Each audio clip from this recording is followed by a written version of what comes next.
There's...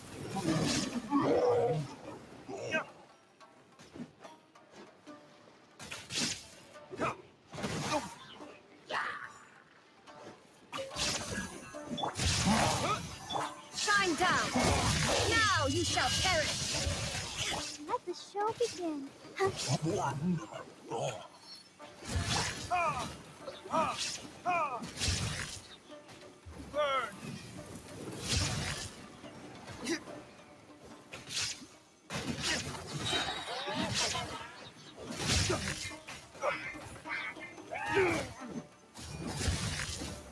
Furnace. Let's dance. Ready, steady, go!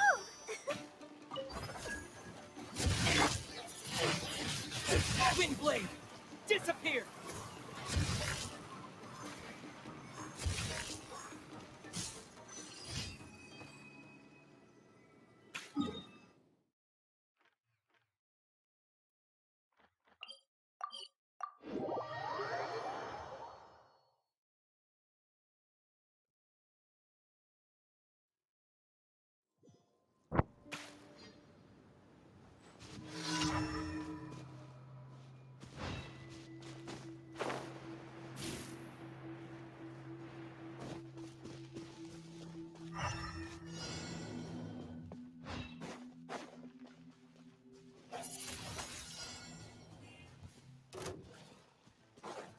There is no escape!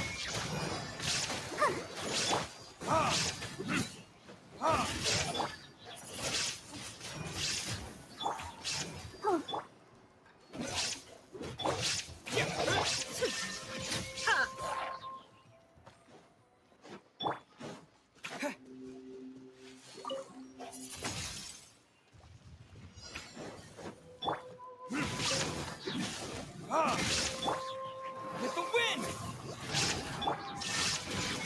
Torn to oblivion!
Illusion shattered! I'll protect you. Burn!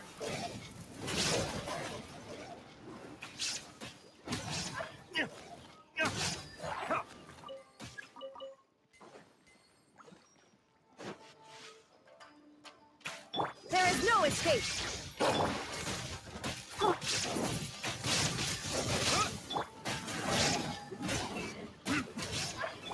Inazuma shines eternal! Illusion shattered! La, la, la, la. There is no escape!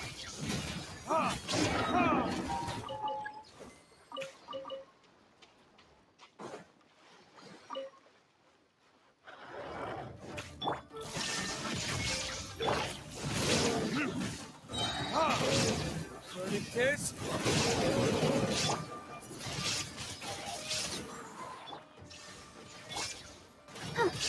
Let's dance.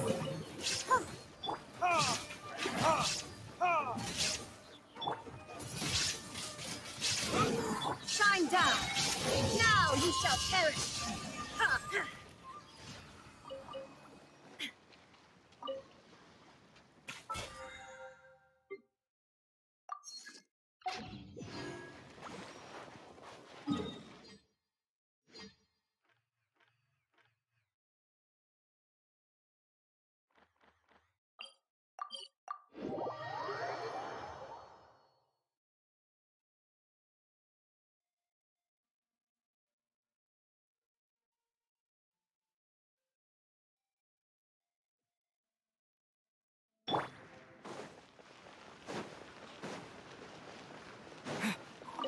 Astra. Thank you for complete.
Good old caravan rebut.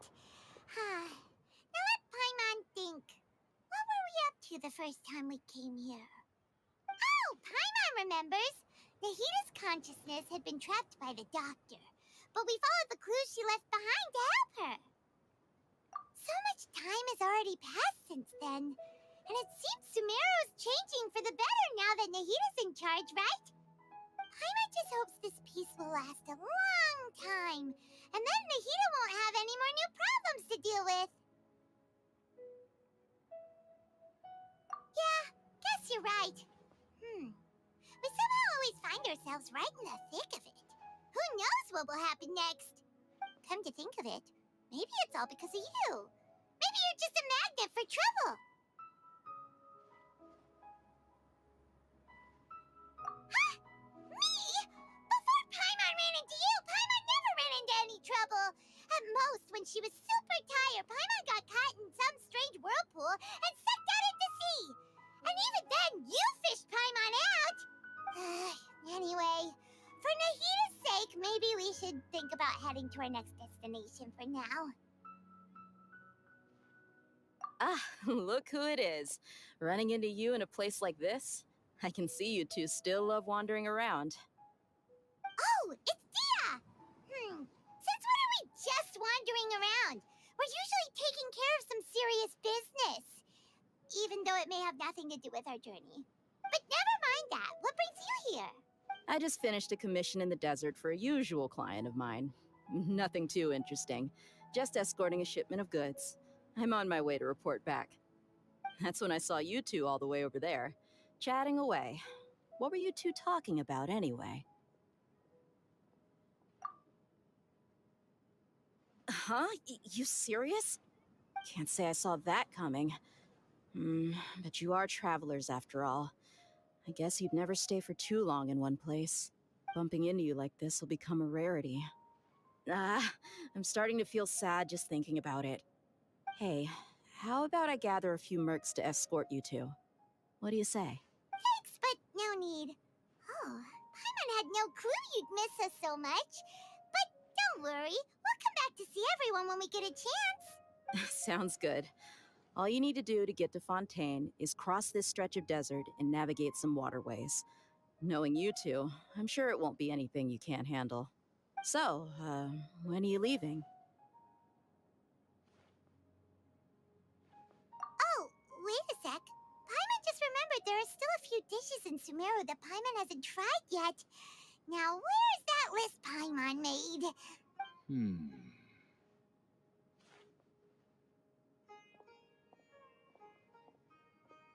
I see. Guess you won't be needing a going away party or anything. It's sad enough to see you go like this. Though, now that I think about it, Sumeru wouldn't be what it is today without you. Seems true heroes always prefer leaving quietly. By the way, should we go say bye to Nahida? Oh, good point. Then there's no need to bother her in the real world. Then, I guess this is goodbye for now, Traveler and Paimon. Whether as a client or a friend, you're always welcome to come find me. Goodbye, Dia. Bye-bye, Sumeru.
After crossing all that sand and water, we finally made it! Oh, this must be Fontaine's port! Wow! Everything looks so advanced in Fontaine! Paimon's heard that the industry here is extremely developed, and there are all kinds of unusual machines! Just seeing the sights as a tourist is nice, but maybe it would be better if we found something to do! What do you think? Good idea! Nahida gave us loads of useful information. Seeking out the Seven is probably still our best source for information at this point. Yeah, the more we can learn, the better. So, what do you think the Hydro Archon's like? Will we get along? Nahida said that she has a very unique personality, whatever that means. To learn about a nation's god, start with the nation's people. There seems to be some locals talking over there. Let's go see if we can join the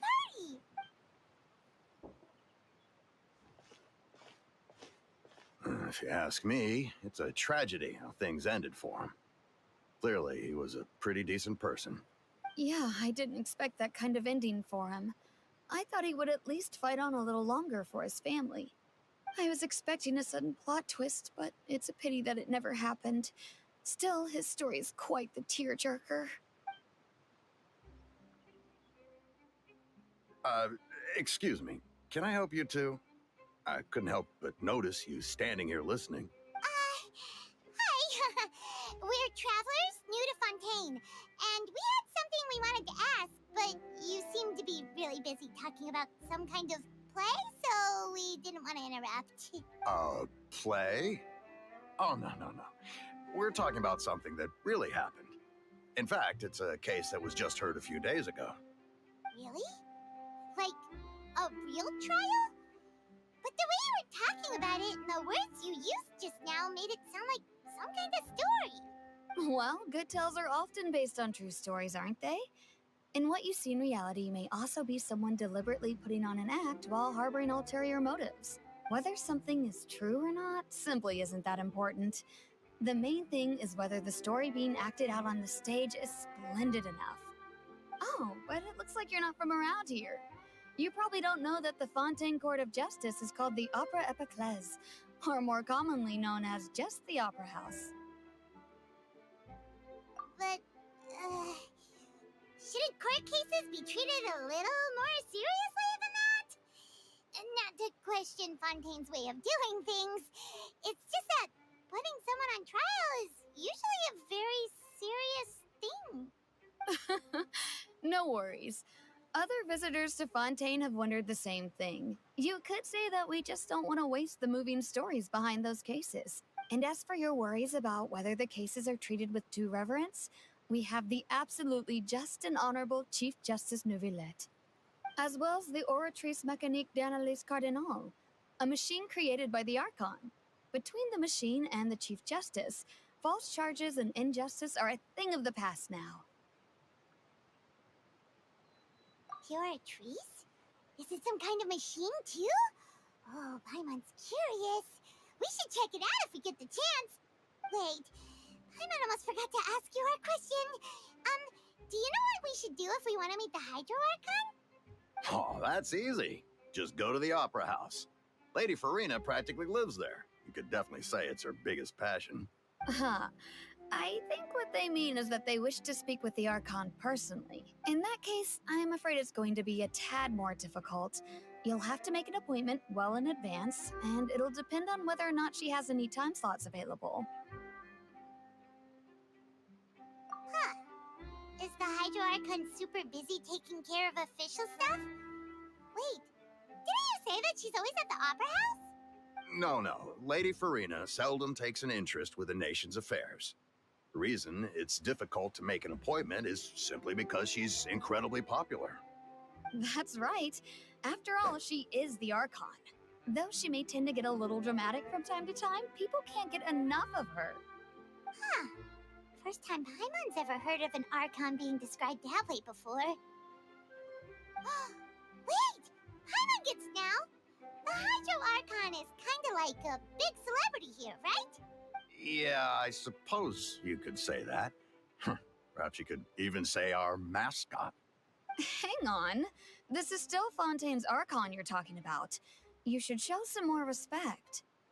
Yes, you're right. I guess I should at least try to be a little more respectful in front of visitors. Otherwise, I might get arrested and find myself face to face with Monsieur Neuvillette. Come on. Sure, there's a lot of laws here, but nobody's going to be arrested for saying something disrespectful about the Hydro Archon. Alright, I think we get it. Thank you! At least we now know that we can find the Hydro Archon at the Opera House. But who knows how long making an appointment will take? Guess we could have a look around the city in the meantime. Hey! What are you looking over there for?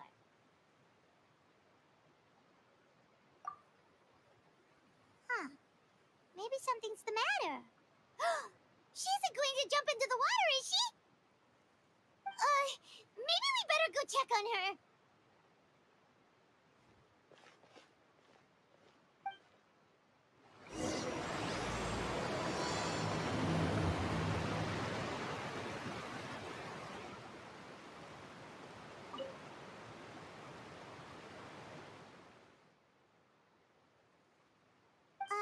Hello there. Excuse me. Are you alright? Huh? Ah, I'm fine. Thanks. Oh, okay then. We just noticed that you seem to be worried about something. About many things, actually. but there's nothing I can do but just keep my troubles to myself. I was just reminiscing about a place my brother and I would play when we were kids. It was just atop that hill over there. See? You're pointing at the sea. Wait, are you saying that you and your brother lived in the water? No, people call the waters around Fontaine a sea. It's actually just an inland lake that's filled with fresh water. And though I can still see that hill clearly in my memories, now it's been completely submerged. He would skip and jump, tossing sand in the wind. The sun shone brightly, and the air was filled with the scent of the sea. But now, the water is gradually swallowing our memories. It won't be long before it swallows us. Sorry. Paimon doesn't really get what you mean. Ah, I don't believe we've had the pleasure of meeting. Are you Lynette's new friends? Oh, and you are? Thanks for looking after my sister. She often comes here to reminisce about our childhood, that's all. There's no need for any concern. Allow me to introduce myself. I'm Linny, and this is my sister Lynette. If I had to guess, I'd say you must be travelers from abroad. Nice to meet you. Paimon is Paimon, and this is the Traveler. We just arrived in Fontaine. We were just talking with your sister. Even though we didn't really get what she was saying. I see. It's unusual for Lynette to be so willing to talk with anyone. In fact, she seldom speaks at all. I'm usually the only one she ever talks to. Oh, really? Then you two are just like us. Paimon's always the one talking for some reason.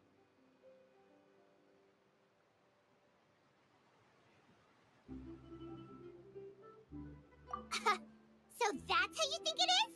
I also think my brother can be too talkative at times. Seems you were right, Paimon. We are quite similar. So, what did Lynette mean just now when she said that the water is engulfing your memories? And that it won't be long before it engulfs you too? Oh, that. It's from a prophecy that's been circulating in Fontaine for some time now. Well, I suppose prophecy isn't exactly the right word, because that implies a certain amount of uncertainty. There's no doubt about what's happening in Fontaine now. Where to begin?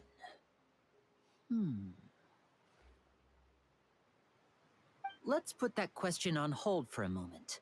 We still haven't formally greeted each other yet, have we? Did all the introductions earlier not count? Hello, traveler.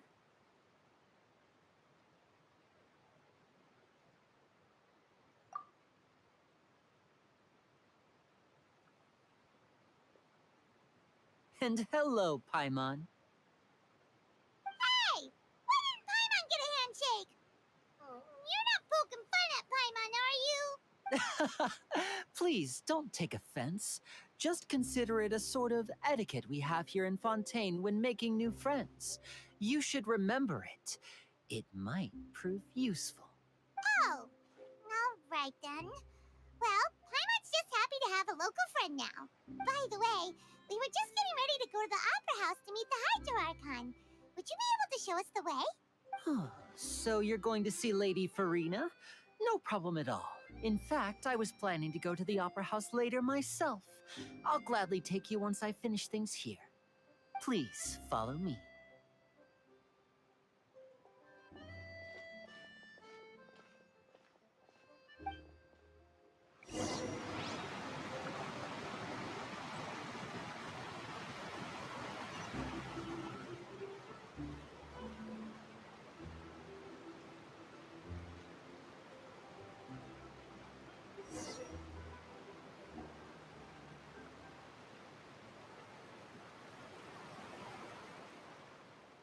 You said you were going to see Lady Farina? Well, it seems Lady Farina has come to see you.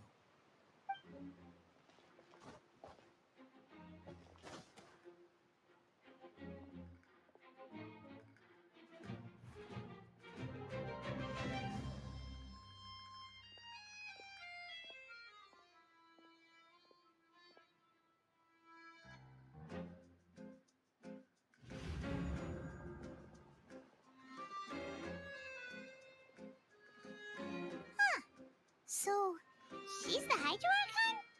But how did you know we were looking for her? My dear people, rich and poor, those with cup in hand and those with nothing at all. Raise your glasses in celebration! If you don't have one, then just raise your hand in lieu.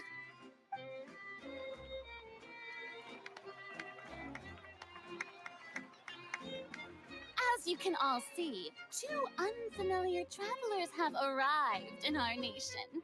Come, let us make a toast in honor of this traveler and his companion who have journeyed here from distant lands.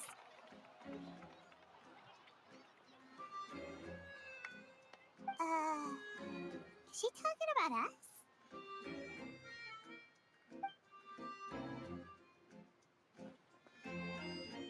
I've long heard of the turmoil and chaos you left in your wake as you visited other nations. But I welcome you nevertheless. No, I have come to receive you personally. Fear is for insignificant cowards. I am a god, and I will never entertain the notion of such meaningless wariness. You can be rest assured, I see clearly your sincerity. Of course, seeking an audience with me is the most sensible thing to do. It will allow you to truly behold my power and witness my authority. Intelligent people always gather under the correct banner. I, Thosalor, hereby welcome you to the nation of Hydro and acknowledge the value and significance of your trip. Now, you may rejoice in this. Yeah, Paimon still can't believe it. Feels like we've only been here for a few minutes. But the Hydro Archon's entrance was, how should Paimon describe it? A little over the top? Miss Hydro Archon? How did you know we were coming? I see. As Outlanders, you inevitably lack even some of the most basic understanding. Don't forget that even the gods can be divided into the mediocre and the excellent. I suppose it's only natural for you to be awestruck by my abilities. You had best stop and consider. Do you really have the noble qualities and etiquette necessary to communicate with a god? All it takes is a flick of my finger for me to know everything about you. Whoa, talk about sounding high and mighty. Oh? What's with these looks? Perhaps the welcoming ceremony still isn't enough? What else should I say then? Is she waiting for us to start talking? Wow, I didn't expect to see Lady Farina here. What a surprise! Wait, does this mean they're the legendary blonde traveler? How did I not notice before? Hey, what's all the commotion? Oh, is that Lady Farina? Is there some kind of drama going on? Of course. That's the blonde traveler. The one all those stories are about. Lady Farina came here to personally see him. Oh, I bet this is going to be the duel of the century. Ooh, I've got to see this. I knew Lady Farina would never disappoint. Yes, but don't get too excited now. My dear believers and spectators alike tend to get quite rowdy, and despite the noise, I've come to tolerate all their ruckus. You may consider this my reward to all of you. I have determined that there will be an epic duel between myself and this traveler from another land, just as you were hoping to see. Now she wants to fight? Aren't we getting a little ahead of ourselves?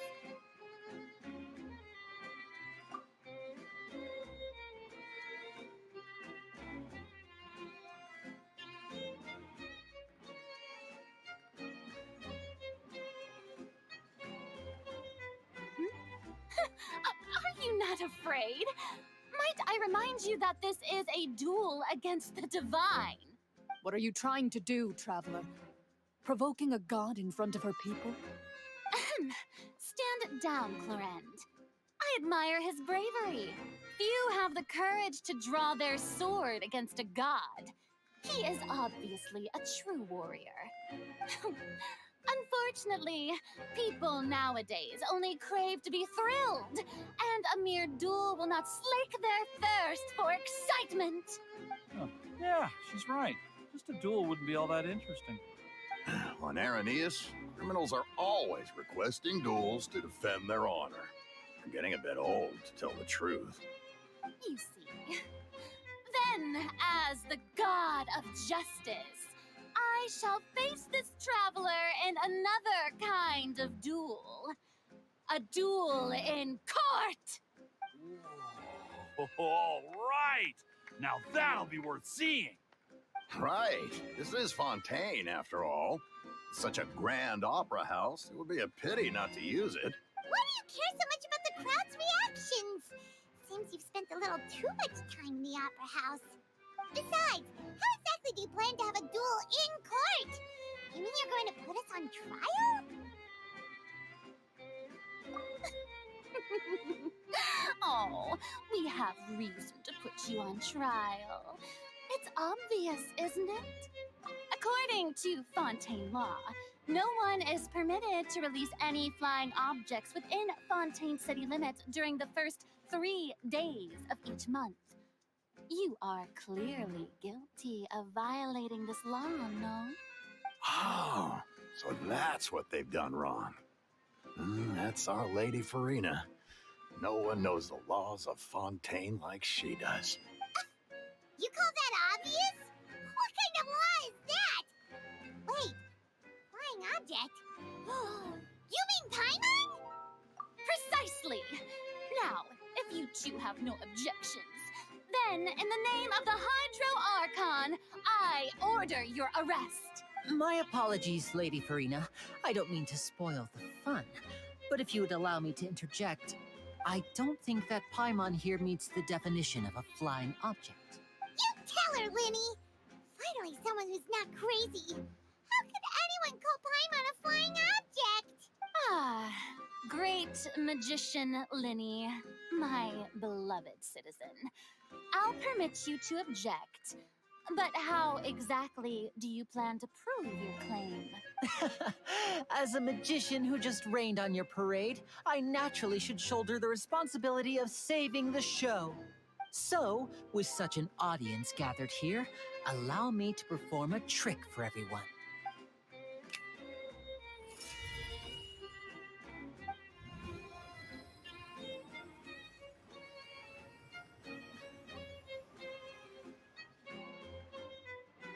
Ta-da!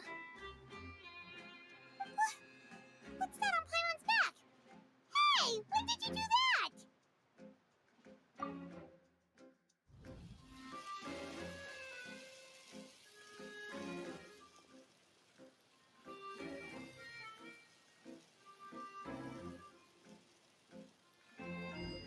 There.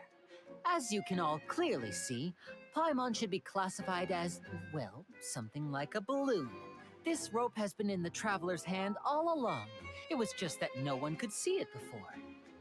Huh? You call that magic? You've got to be joking. I thought it was pretty good. Nice one. Huh. I'm not sure what to think. It seems Lady Farina's charges no longer hold water.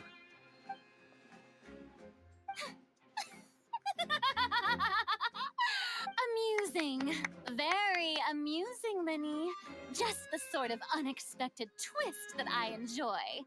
With you here, today's performance can finally be called complete. Performance? You see all this as a performance? In which case, consider the matter of your trial resolved. The god of justice will not bring charges against an innocent person. But when there are valid grounds, I will not only judge travelers from abroad, but even the gods of other lands. I look forward to seeing your upcoming performance at the Opera House, Mr. Linny and Miss Lynette. That's enough for now. Toodaloo!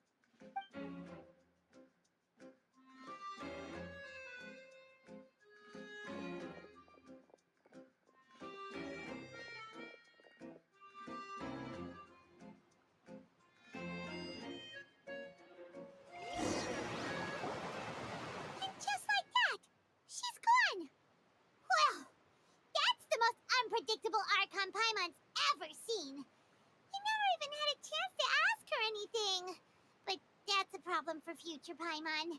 That whole scene just now was really... Don't mention it. I just happened to remember that there was such a law, so I did a little preparation, just in case. I didn't think it would actually come in handy. So, now do you see what kind of god Lady Farina is? She can be a bit confusing at times, but she is still amenable to reason.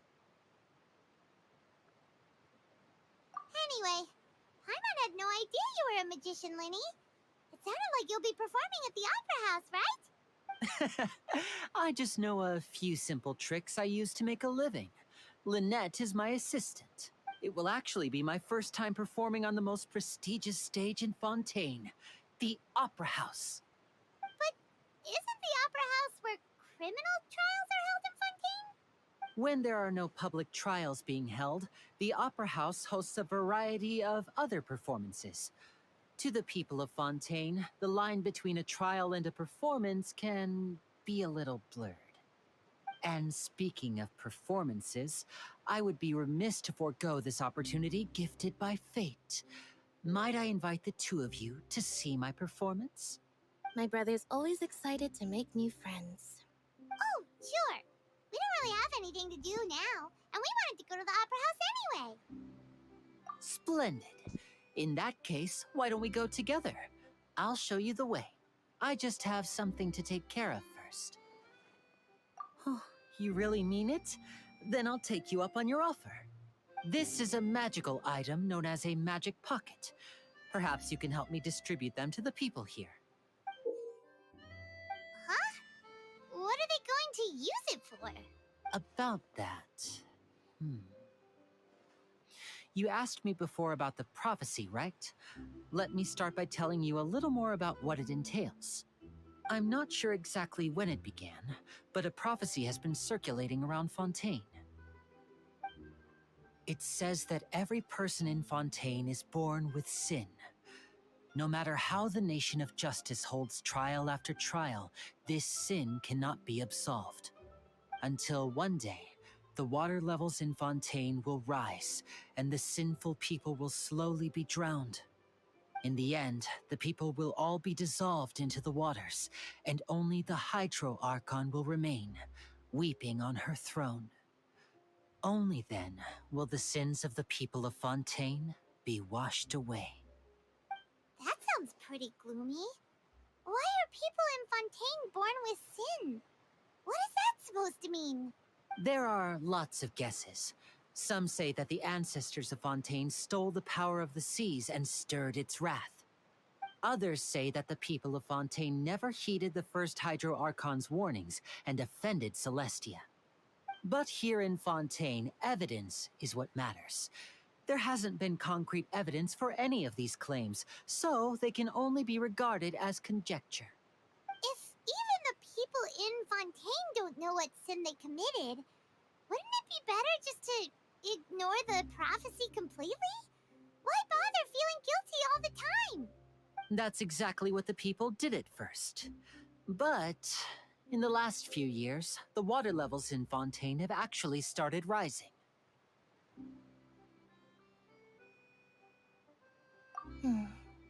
Many places have already been completely submerged, and now lie beneath the sea.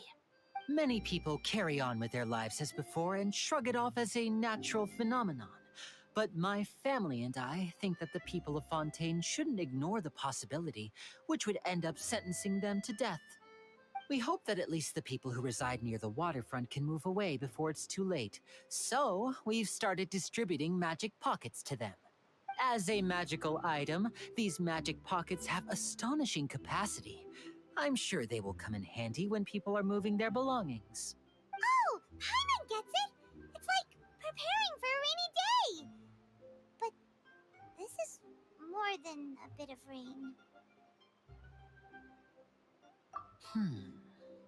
Perhaps only absolute power could ever contend with such a catastrophe. But who knows?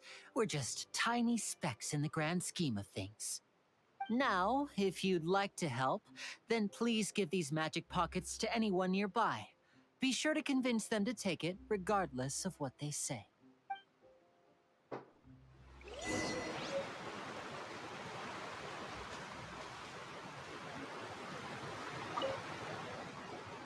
What's this?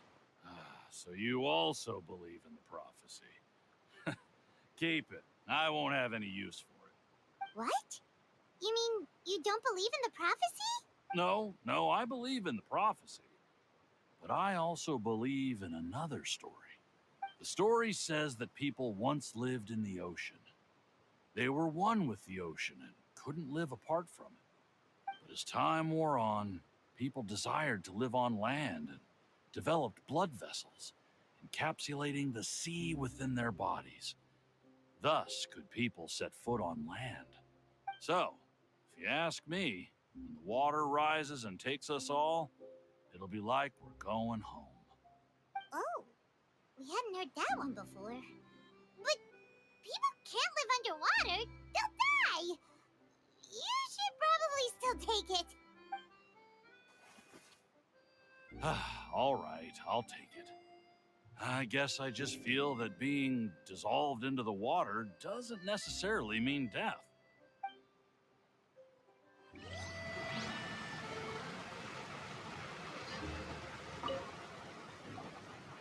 So you're the blonde traveler that everyone's been talking about. My apologies for not recognizing you earlier. Oh, a magic pocket? Seems you really thought of everything. I guess it's better to prepare for the worst and hope for the best. Thanks. Please, also thank the magician on my behalf when you get the chance.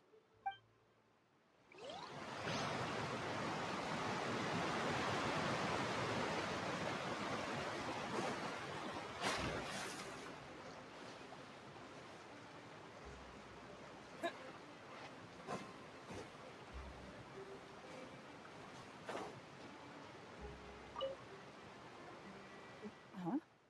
I don't want that thing.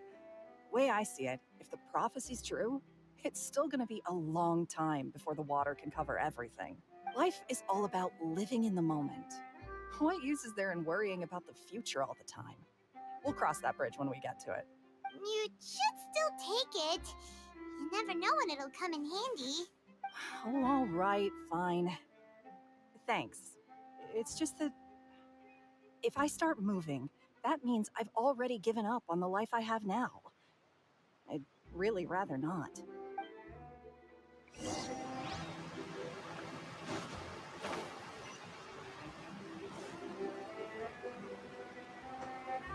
Oh, you already handed out all of the magic pockets? That was fast. So, what did people have to say? I bet you heard some, interesting opinions. Yes, but that will change once disaster strikes. I know they'll change their minds, so it's only right to help them prepare. Is there anything else you need to do before we leave? Yes, one last thing. I have the magic pockets made by a workshop in the court of Fontaine. Since we're out and about, I was thinking about bringing him some more materials. So, you want to collect materials? Just tell us what the materials look like and we'll help. Many hands make light work. Oh, that would be much appreciated. We'll need some romaritime flowers. I remember seeing them near the waterfront on the east side of the harbor.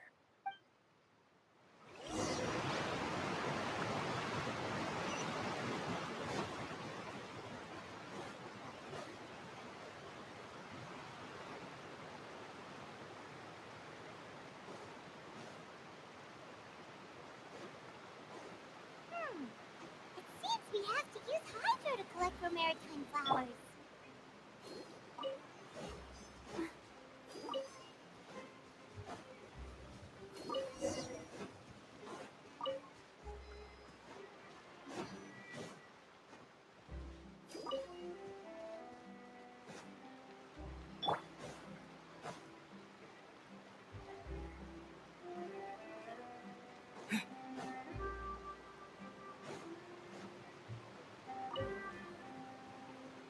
You made quick work of that. I can tell you're an experienced traveler. I've also finished collecting a few here. Maybe next time you'll feel like helping too, Lynette. No way. I'm in power-saving mode today. Otherwise, I fear I may not have any energy left for the performance at the Opera House. Fine. Though the performance is still a long way off. Now that we're finished here, we should get ready to head back to the court of Fontaine. So, we're going to the court of Fontaine before we head to the opera house? Good. Paimon wants a tour of Fontaine's largest city and try...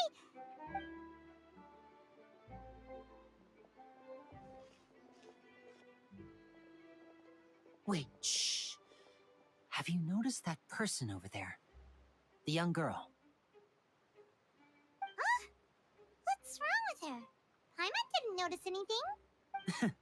She's obviously a thief. Magicians and thieves practice similar methods. We divert attention, and a distracted audience is one that won't discover what you're really doing. Watch her movements carefully.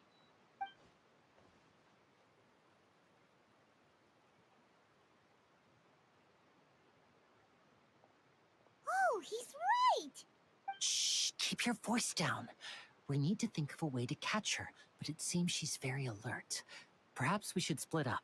You two can ride the lift over there and wait up top. I bet that'll be her escape route if she tries to run. All right, let's go.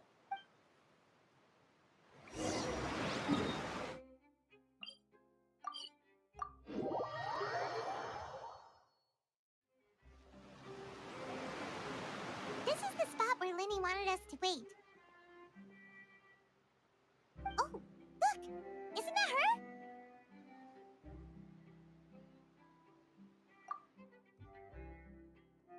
Oh no! Did she notice us? She started running the other direction! What should we do? Should we chase her?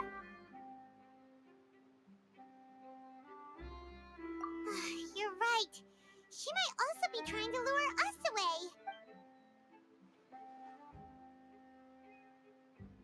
Nothing's happened for a while now. Paimon wonders if Linny caught the thief. Yeah, let's...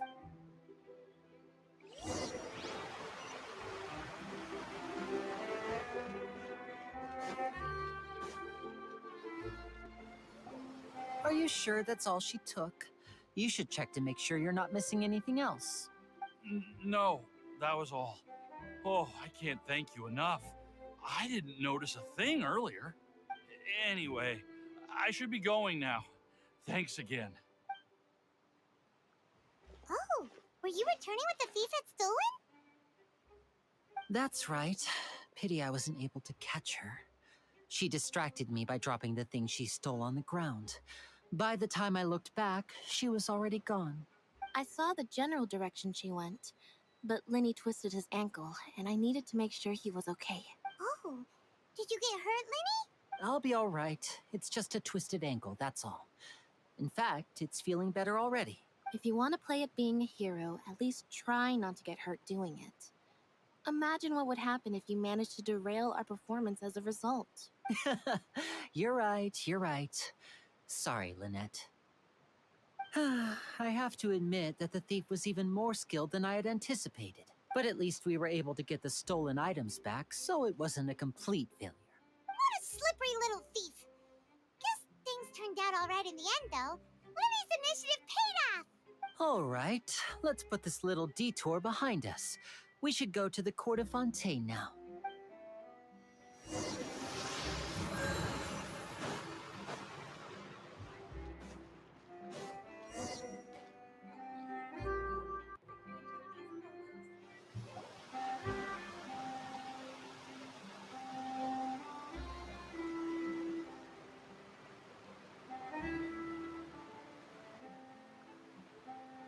So, we ride this thing to go into the city?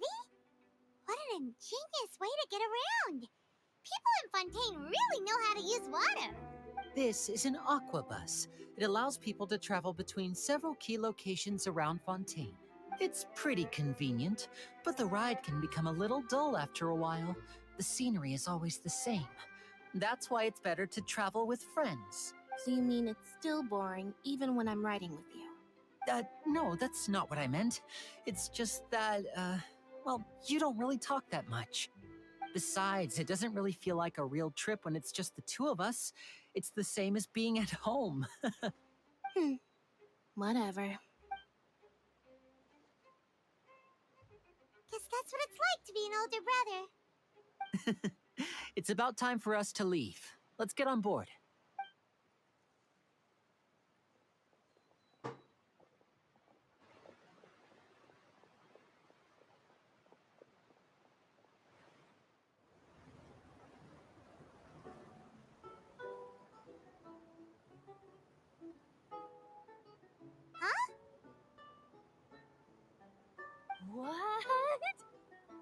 traveler!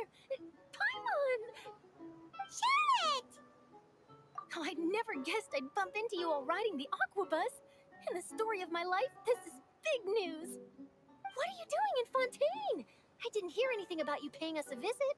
Yeah, it's quite the coincidence. But as travelers, we're always on the move. It's not surprising that nobody knew we were coming. Though we still have no idea how the Hydro Archon knew about us. Oh, let Paimon introduce you to our new friends! Oh, no need for introductions, Paimon. I would recognize the great magician Linny and his assistant Lynette anywhere. I wouldn't be much of a reporter if I didn't know who they were. It's a pleasure to meet you. I'm Charlotte, a reporter for the Steambird. Nice to meet you. From the Steambird, huh? We've often relied on your paper to promote our performances. It's an honor to meet you. Now that everyone knows each other, Fontaine suddenly doesn't feel like such an unfamiliar place. So, what have you been up to lately, Charlotte? Any big news? Not too much. When there isn't any breaking news, I mainly cover the trials at the Opera House. You can still manage to keep readers' attention as long as you tell things from a clever enough angle, even if it's the same old topics. For example, reporting on how a scammer once deceived vulnerable girls into relationships, or how a financial criminal was once so poor that they ate a single piece of bread for 5 days. Ah, you're right. Seems you know me pretty well. What I'm really after is exclusive, sensational news pieces that could shake the country. These smaller stories are a waste of my talents. Oh, I just remembered. I've been following a case lately. Well, a series of cases, actually. You mean the serial disappearances of young women case? That's right. These stories are the talk of the town right now, and it's probably the most mysterious case we've ever seen. If I'm the first with a draft ready to publish when the case is finally cracked, and it's the headline story in the Steambird, oh, when that happens, I bet all the other reporters will shed tears of envy. I've already gathered all kinds of materials. I just can't wait for the truth to be revealed. So, what is the serial disappearances of young women case? You mean the culprit hasn't been found? That's right. The first missing girl case happened almost 20 years ago. And ever since, after a period of time, another girl disappears. What the cases have in common is that the girls are all of a similar age, and that they've all vanished without a trace. But the scariest part is that to this day, none of the girls have ever been found. Many suspects have been arrested over the years in connection with this case, but shortly after each arrest, another disappearance would always happen.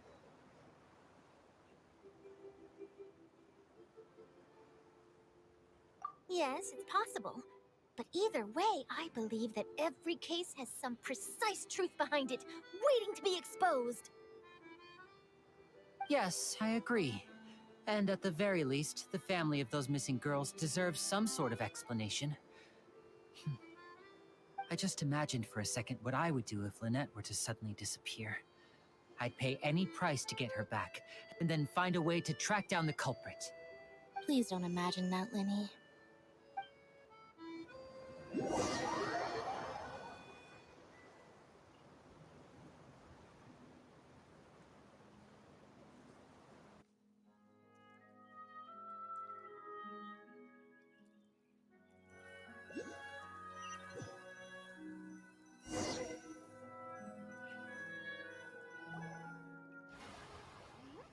Hey, we're almost there! Look!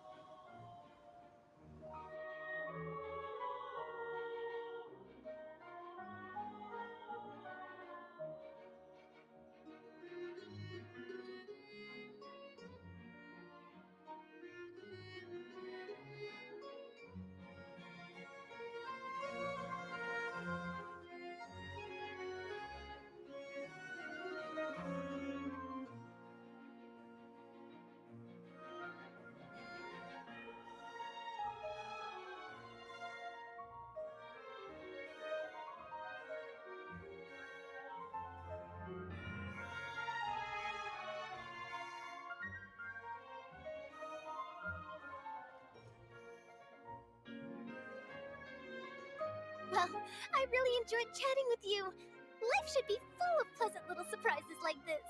Yeah, us as well. The ride went by too quickly. I have an interview to get to. I should get going before I'm late. Okay. Paimon hopes we can chat again soon, Charlotte. See ya! Bye now. Oh, be sure to stop by and see me at the Steambird when you have time. What a tough job. Always running around and interviewing everyone. Well, where should we go now?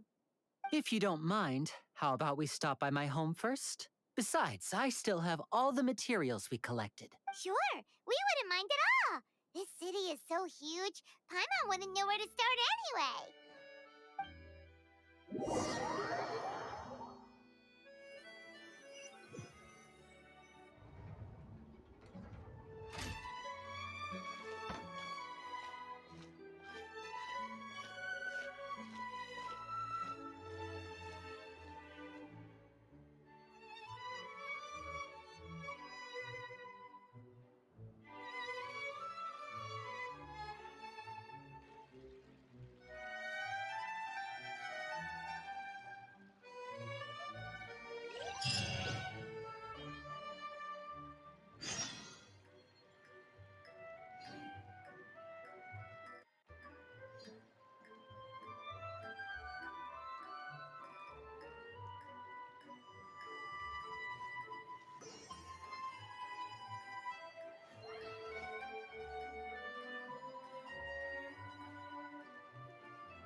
Does this big machine run on clockwork too? Does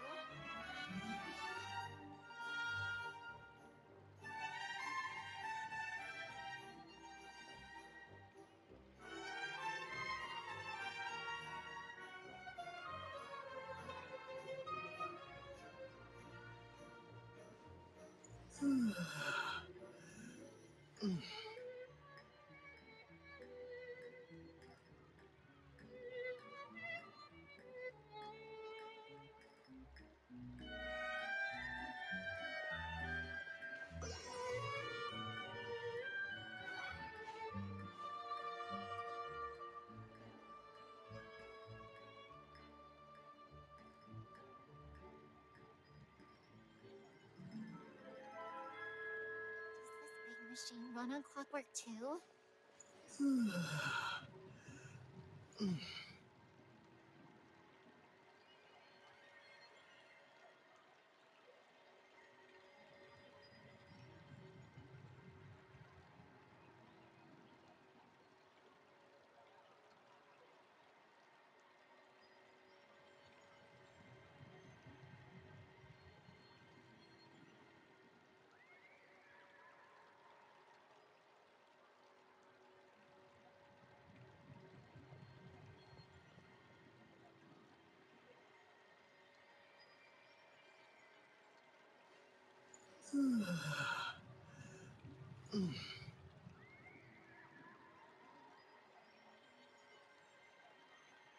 this big machine run on clockwork too?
This is our current abode. Ah, Fremine, you're home. Where did everyone else go? I have some new friends that I would like to introduce. Oh, they all just went out a moment ago. I see. Everyone is getting busier now that Father will be returning soon. I suppose that can't be helped. Allow me to introduce you to my little brother, Fremine. He is a phenomenal diver. Hello. Nice to meet you. Paimon is Paimon, and this is the Traveler. Oh, you sound very proud to have a diver as a brother, Linny.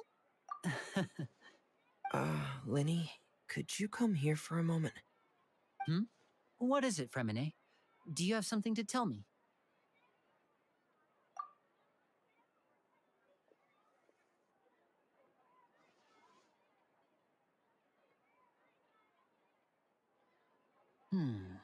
Okay, I see. Is everything all right? Oh, it's nothing. We were just discussing a little housework. Sorry for the interruption. Oh, before I forget, the Traveler and I collected more materials to make magic pockets. Were you able to get any, Fremine? Yes, I went diving and gathered lots of materials. I was about to give them to you. That's our Fremine, always quick with the underwater work. All right, I'll take these to the workshop.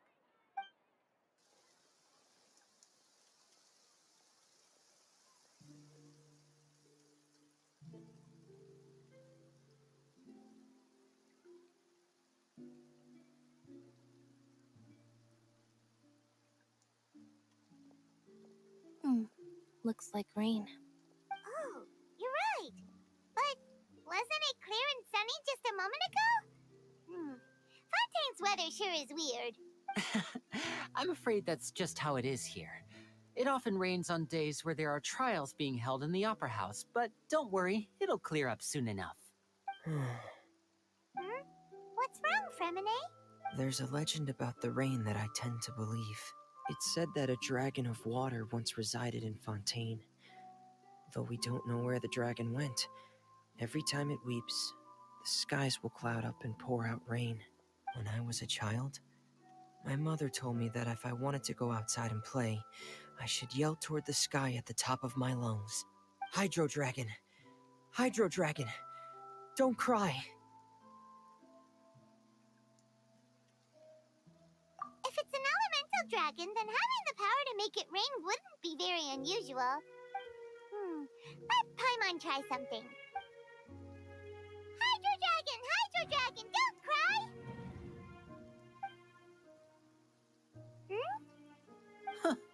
Doesn't seem to be of any use. It is just a legend after all. You know, you might be a more popular magician if you understood the concept of romanticism. Or could at least play along. Sorry, it might be because we've never met the Hydro Dragon. Perhaps it can't be comforted by the words of strangers.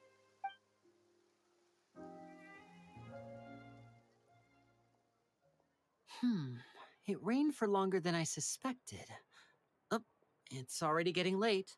Was there something you needed to do, Linny? Yeah, some preparations for the show at the Opera House. I need to find a way to catch the last aqua bus of the day.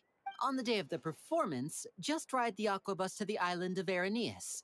I'll have Lynette meet you at the fountain in front of the Opera House. Oh, are you leaving now? What is it, Fremine? I'm in a hurry. Oh, I get it. You feel nervous delivering the materials for the magic pockets, is that it?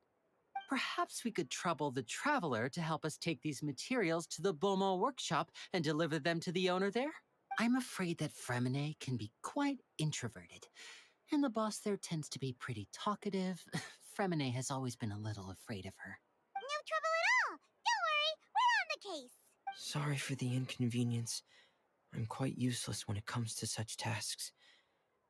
I'll think of a way to make it up to you. Oh, no need. This will be a walk in the park for us.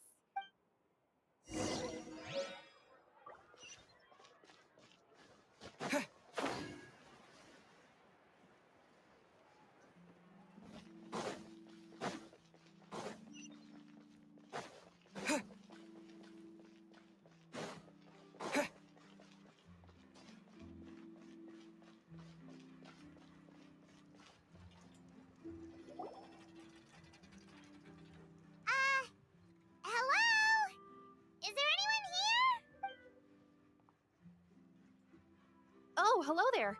New customers? Looking to buy, or do you need something made? Or perhaps you're just looking for a chat with me. Oh no, we're just here to deliver some materials.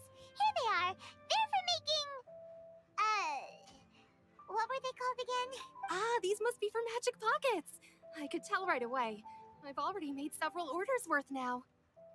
No need. They've already prepaid several batches worth. When they told me what they'd be using them for, I even offered them a discount. But they insisted on paying the full amount, saying that I had a business to run. It seems both their hearts and their pockets are made of gold. Whoa. So, is Linny actually loaded? I can't say for sure, but who knows? Maybe there's good money to be made being a magician in Fontaine. Hey! Is this machine what you use to make stuff here? It looks really advanced. Why use your hands when a machine can do the work? It would be a waste not to use the latest technology, and wasting is a kind of crime. But where does a big machine like that get its power from? Well, it's a little complicated. I'm not sure I can put it in layman's terms for you. But basically, everything we usually use here in the city is powered by indemnitium. It's a type of energy that's produced from trials. Huh? How can trials produce energy? Well, I'm not completely sure of all the details myself, but basically, when a trial is in session, the Oratrice Mécanique d'Analyse Cardinale harvests people's belief in justice and converts it into energy to be used all around Fontaine. So that's what its other function is? Paimon heard that the Oratrice was created by the Archon to make judgments. But Paimon still doesn't get it. How could something unreliable like people's beliefs be turned into a stable power source for these machines?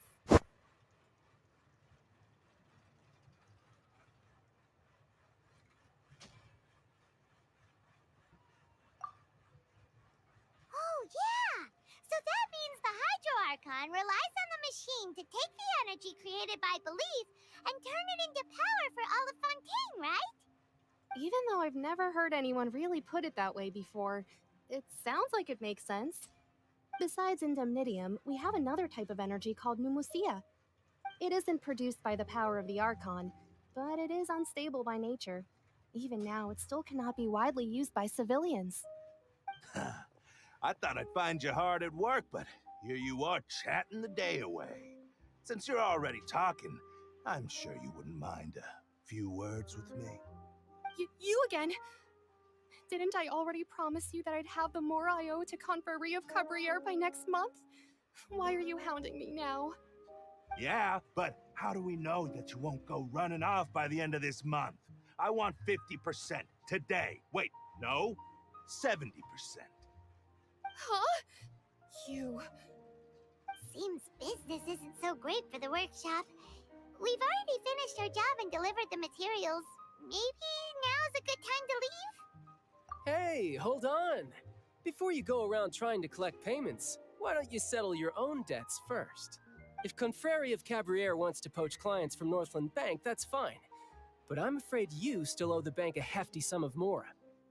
So why don't we work things out between us first, before you get back to your little conversation here? You're from Northland Bank.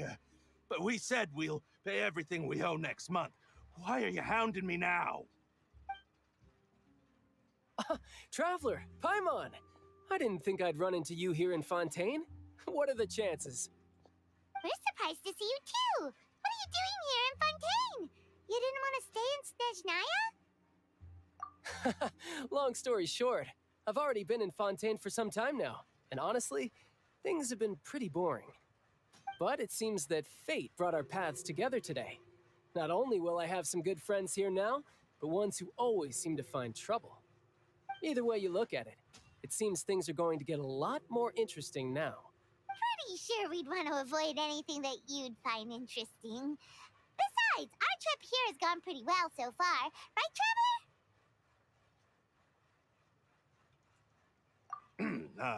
Hey, you, Northland Bank boy. Aren't you forgetting something? Don't interrupt. It's not often I run into the Traveler like this. Why don't you wait for me over there for a while? You kidding? Aren't you the one looking for us? You really expect us to sit and twiddle our thumbs while you catch up with your friends? Listen to me, boy. If you want your Mora, fine. Why don't you come and take it? Hey, I just said not to interrupt. Oh, by the way, Traveler, the last time I took Tonya and Tusser ice fishing, Tusser said, Hey! That's way over the line! All right, boys, let's see who has to pay up now! Can you at least let me finish one sentence? Fine. Though the bank told me not to get rough with our clients, you're the ones who started it. This is an act of self-defense. You two will have to be my witnesses, okay? I'm sure this won't take long.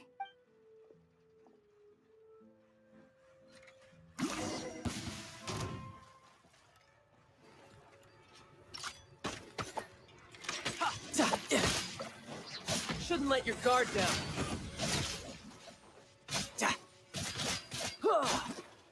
Windblade! Oh, what's your deal, Brad?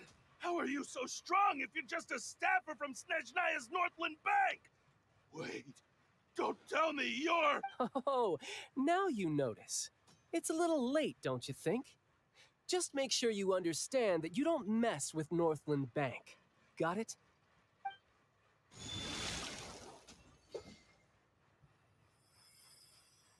Huh? Now's my chance!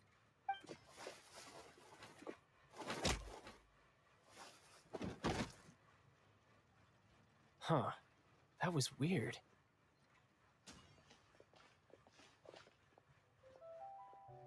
I'm not sure. It's as if I suddenly lost control of my hydro powers when I needed them. Maybe there's something wrong with my vision? Strange. How could that happen? First time Paimon's ever heard of someone losing control of their vision. Never mind. It doesn't matter. If I want to stay sharp, I shouldn't be relying too much on my vision anyway. Besides, I always have my delusion in case I need it. So what are you doing in Fontaine, child? I don't see its work for Northland Bank. Well, I guess it's because I've been in a bad mood lately. Huh? What kind of reason is that? Wait, since when do you feel down about anything? I don't know. Maybe I still have a lot to learn about myself. But recently, there seems to be some sort of restless power stirring inside of me. And I don't know why, but every now and then I feel like I'm in a terrible mood. Maybe you losing control of your vision just now is connected with that power you're feeling inside. That is a possibility. I can't remember if I ever mentioned it before, but when I was 14, I fell into some unknown abyss. It was during that time I learned nearly all of my abilities. The one who took me under her wing and taught me was named Skirk. She was always quiet and very mysterious. Nobody knew where she came from or what she had been through, and she was always very strict when teaching me combat techniques. One time, I asked her why she was willing to take me on as an apprentice. From what I could make of her answer, it was because I had awakened it, and traces of it remained on me. She said that all my combat training would be useful in the future. But what is it? What did you awaken? She never explained that, but my guess is that it's related to a dream I saw when I had just fallen into that abyss. In my dream, I was in the deepest depths of the sea, and the boundless seabed was all around me. But in front of me appeared a whale that was so massive, I felt like I couldn't breathe. A whale? Oh, that sounds familiar! When we fought against you before, you summoned a huge whale that seemed to leap at us. Is that the one? That's just an abstract form of a whale that I create using my elemental powers. It takes that shape because the scene I dreamt of the whale has always been stuck in my mind. I'll never forget it. So you used the whale as inspiration for one of your moves? Huh. Seems a little twisted to Paimon. So why don't you just go ask your master? Maybe she knows the answer. You make it sound so easy. Ever since the incident I experienced there, I've never stopped searching for Master Skirk and that unknown abyss. But it's been years now, and I've still found nothing. There isn't even a trace of the place where I remember falling into the abyss. Oh, it sounds like some kind of ghost story. Yeah, I'm out of leads at this point, but there's nothing more I can do. It seems that strange encounters in this world tend to be elusive like that.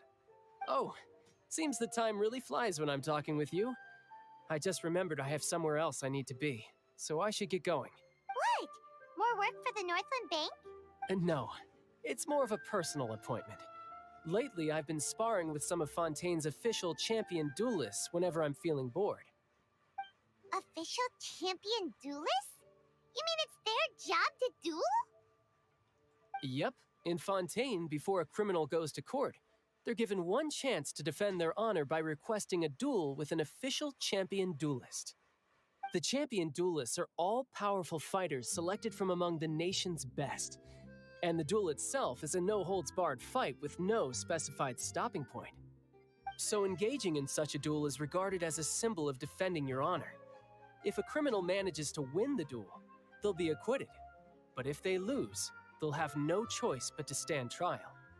And the worst-case scenario is that you're simply killed in the duel. Though it's rumored that Fontaine has a death penalty, from what I can tell, no one has ever been officially sentenced to death. So really, the only people who opt to duel are those who have suffered a grave injustice in being accused, or those who greatly value their honor. Otherwise, why gamble with your life? So, do many people actually get out of their trials by winning the duel? Apparently, it's exceedingly rare for anyone to actually win. Fontaine probably enacted this system as a way to show that the nation respects the honor of its citizens. Besides, none of the champion duelists are to be trifled with, which is exactly why I was itching to face them as soon as I got to Fontaine. Apparently, the one I'm meeting today, Clorinde, is the strongest of the champion duelists. I had been asking her for some time before she finally agreed to face me today. Well, that's child for ya. Paimon feels like we heard that name somewhere before. Clorinde. Oh, before I forget, I want you to have this. Huh? Your vision? You're seriously just giving it away? I'm just worried that it could become uncontrollable again. I'd be pretty upset if it got in the way of my duel, so I think I'll be better off without it for now. Besides, I just need you to hold on to it for a short while. I'll come retrieve it when I have some time later. Paimon knows what you're up to. You just want an excuse to come talk to us again, don't you? Whatever gave you that idea? I'll be in touch later. That sneaky guy. He said he's been feeling down lately, but he seemed the same as ever to Paimon.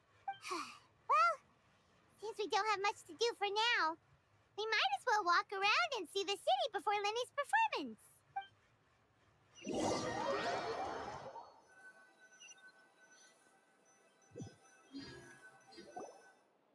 Wow! Who could have seen that coming? The reporter who was barely around for most of the story was the murderer all along! Sorry. Paimon was just surprised, that's all. Whew. Paimon never saw that twist coming. The murder mystery novels here are amazing! The whodunits here in Fontaine are a lot different than the light novels you see from Yai Publishing House. Both have their merits, but Paimon thinks this style of novels are more, well, novel.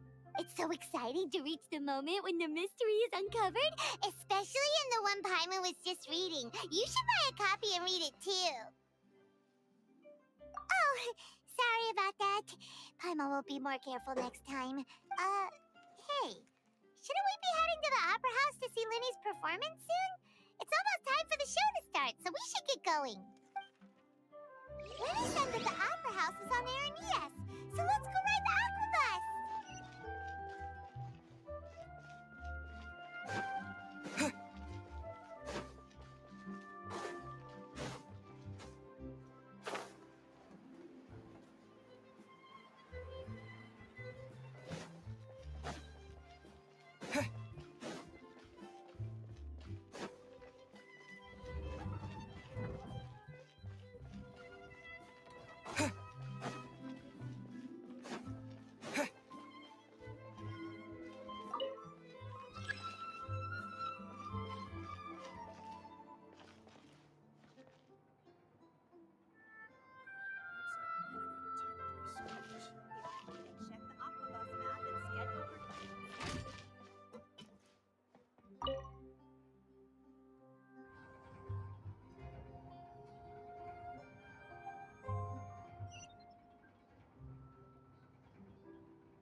Welcome to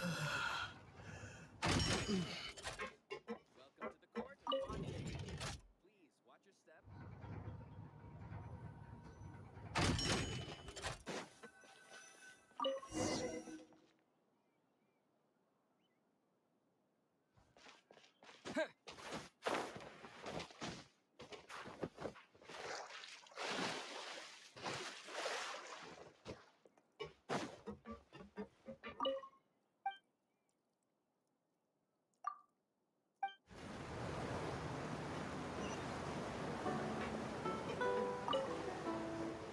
Welcome to the Navia line. I am Elfan. The boat will be departing imminently. Please do not stick your head, hands, or other body parts outside the boat. The Aquabus operator is not responsible for any accidents or injuries resulting from doing so.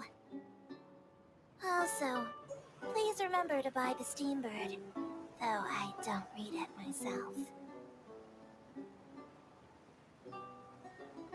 The destination of the current tour is Erinias. Points of interest worth visiting include the Fountain of Lucine and the Opera Epiclese. If you look to the left in the direction we are currently traveling, you will see the famous Fontaine Research Institute up in the sky. An experiment gone wrong turned new sightseeing opportunity. Human ingenuity truly is a wondrous thing.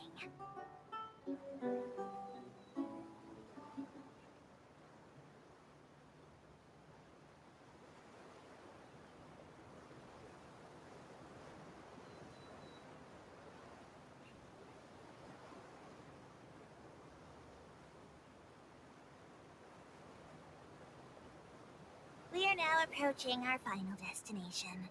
Please be sure to bring all your personal belongings with you as you disembark.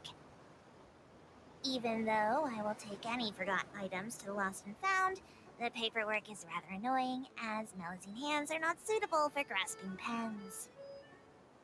Please be careful when disembarking. It has been my honor to be your tour guide this trip. Thank you.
Whoa!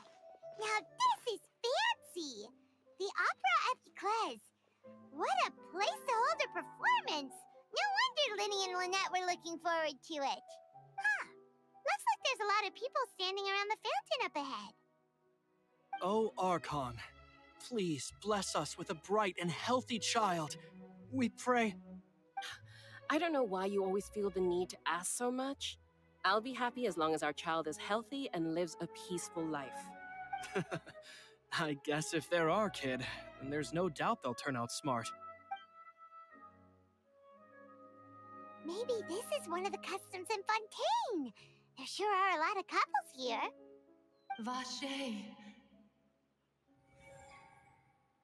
What's wrong? Vache. Vache. No, Paimon didn't say anything. Are you hearing things? Welcome to the Fountain of Lucine.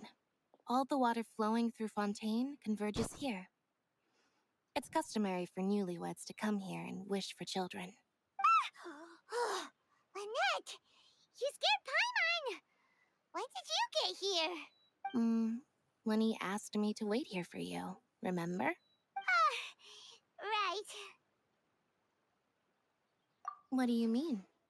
There are a lot of people here right now. Hey, you're not trying to scare Paimon, are you? Besides, it's the middle of the day. It's not the time for eerie things. I see. I might be able to tell you something that could help explain the voice you heard. In fact, you might not be imagining things at all. I suspect that what you heard is a result of your hypersensitivity to the hydro element. Others in my family have had similar experiences. It's because of his sensitivity to the hydro element? But what would hearing a voice have to do with elemental power? When do you cry, Paimon? Wait, what? What does that have to do with anything? Just answer me. When do you cry? When Paimon's really sad? Oh, and when Paimon's super happy. Oh, and also when Paimon's really, really scared. Then you should understand that tears contain your most intense emotions. Like I just mentioned, the Fountain of Lucine is where all the flowing water in Fontaine converges. Even the tears that fall to the ground will eventually gather here. So maybe what you heard was the intense emotion coming from someone's tears. So, what did the voice say? If you were hearing their emotions, then Paimon wonders what happened to them. Rather than worrying about them, we should worry about my brother first. Don't let that calm look of his fool you. He tends to get pretty nervous just before a performance. So chatting with Lenny might help him relax a little before he goes on stage. Oh, right. That makes sense. Let's go in and see Linny.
Traveler and Paimon, good to see you.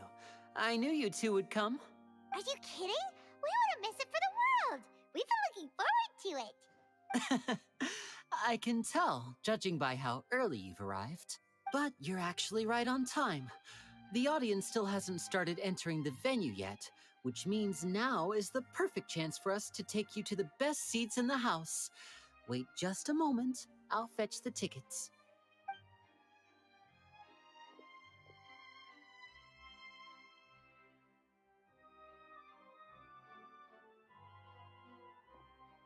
The Opera House has assigned seating, so you always have to make reservations. I've already reserved your seats, and here are your tickets. Ooh, front row seats. Thanks, Linny.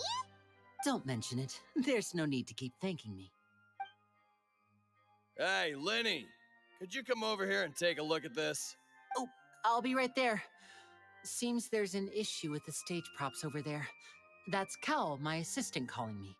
I'll go lend him a hand. Yeah, we'll just go to our seats. You go ahead, Linny.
Hey, Traveler. Maybe we should strike up a conversation with the person next to us. Since we're sitting together and the rest of the place is practically empty still, it's kinda awkward if we don't say anything. Ah, you little... Of course you put this on Paimon. Excuse me, I did not realize you felt awkward. I am terribly sorry. I would be perfectly happy to chat with you if that is what you would like. Oh, so you heard all of that, did ya? Boy, you sure have good ears. Paimon thought she was keeping her voice down. Wait, that's not it. Paimon's sorry. Paimon's the one who was being rude, talking under her breath like that. So let's talk, but, what should we talk about?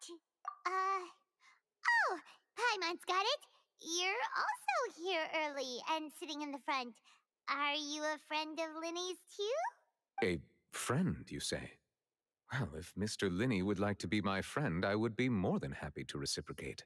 Oh, so you're not friends with Linny then? Oh, this is getting more awkward by the second. Paimon nearly forgot to make her introduction. Nice to meet you. Paimon is Paimon, and this is the Traveler. We just arrived in Fontaine. It is an honor to meet you two. I have heard of your deeds across Tevat. And as required by proper etiquette, I will also introduce myself. I am... Oh, Monsieur Nervillet. What an honor it is to have you here to see my show. Ah, Mr. Linney. I should say it is in fact an honor for me to see your performance in person. Wait, Nervillet? Could he be... Hmm? I saw you all chatting just now, but it seems you still don't know who Monsieur Nervillet is. Allow me to introduce you to Fontaine's Chief Justice. That seat is always reserved for him. It wouldn't be too much to say that he's the symbol of justice and honesty here in Fontaine. Whoa! Sorry for being so rude just now. Paimon had no idea you were such an important person. No offense taken. Being Chief Justice is merely what I do for work. Nearly every person has their usual reserved seat, so I'm not so special, really. And by the way, I should probably let you know, even though I would prefer not to, there's someone sitting up there in the VIP seats that has been striking a pose for quite a while now. I believe she is trying to give you a most elegant and impressive first impression. So I think you should take notice of her sooner rather than later. Otherwise, she may become flustered.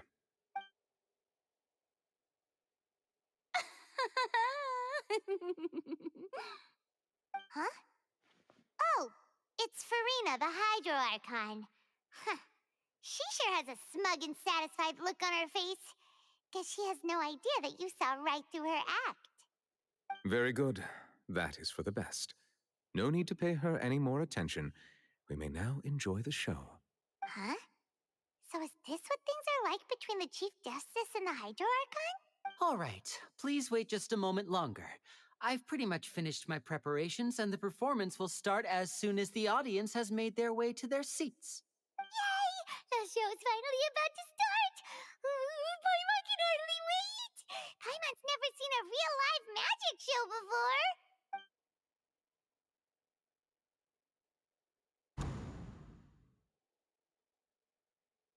Oh! They're dimming the lights! The show must be starting!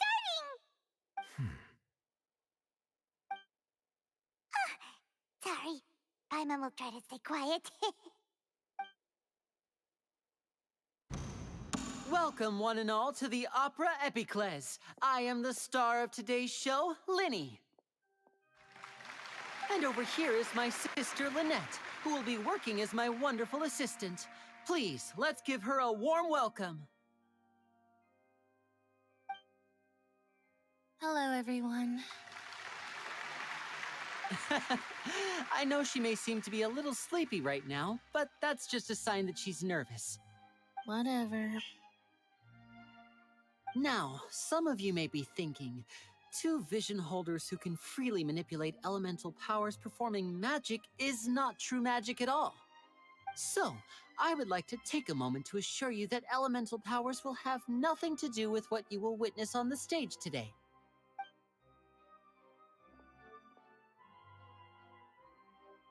Both Lynette and myself have removed our visions for the show. That way, even the gods won't be able to help us. Oh, good point. That's what makes the show real magic. Now, without further ado, let the show begin. Lynette will now exit the stage to make some preparations. I know you might miss her, but don't worry. She'll be coming right back on stage momentarily. Perhaps in an unexpected way.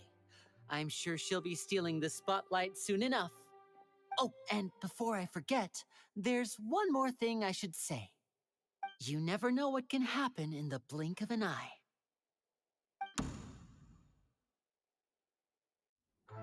A magician's greatest skill is making things disappear or appear. The possibilities are endless.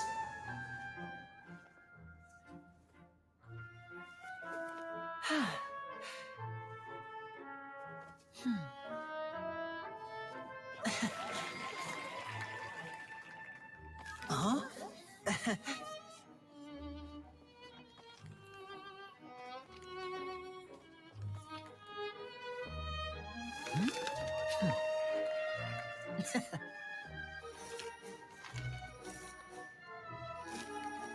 But this isn't what you came for. These little tricks, you've seen them all before. So it's time for something truly extraordinary, don't you think? This one's a little tricky.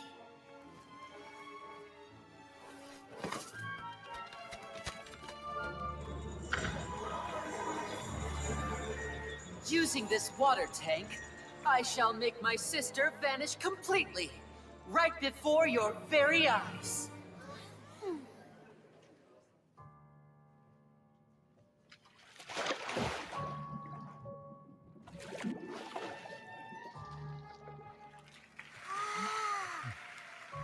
It's actually quite simple.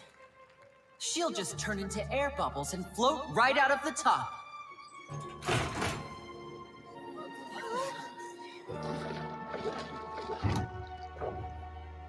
Oh no! I told them to check all the props carefully. With the lid on, even air can't escape. An amateur magician would be getting very nervous right around now. Luckily, it's me on stage, so let me show you what a true virtuoso can do.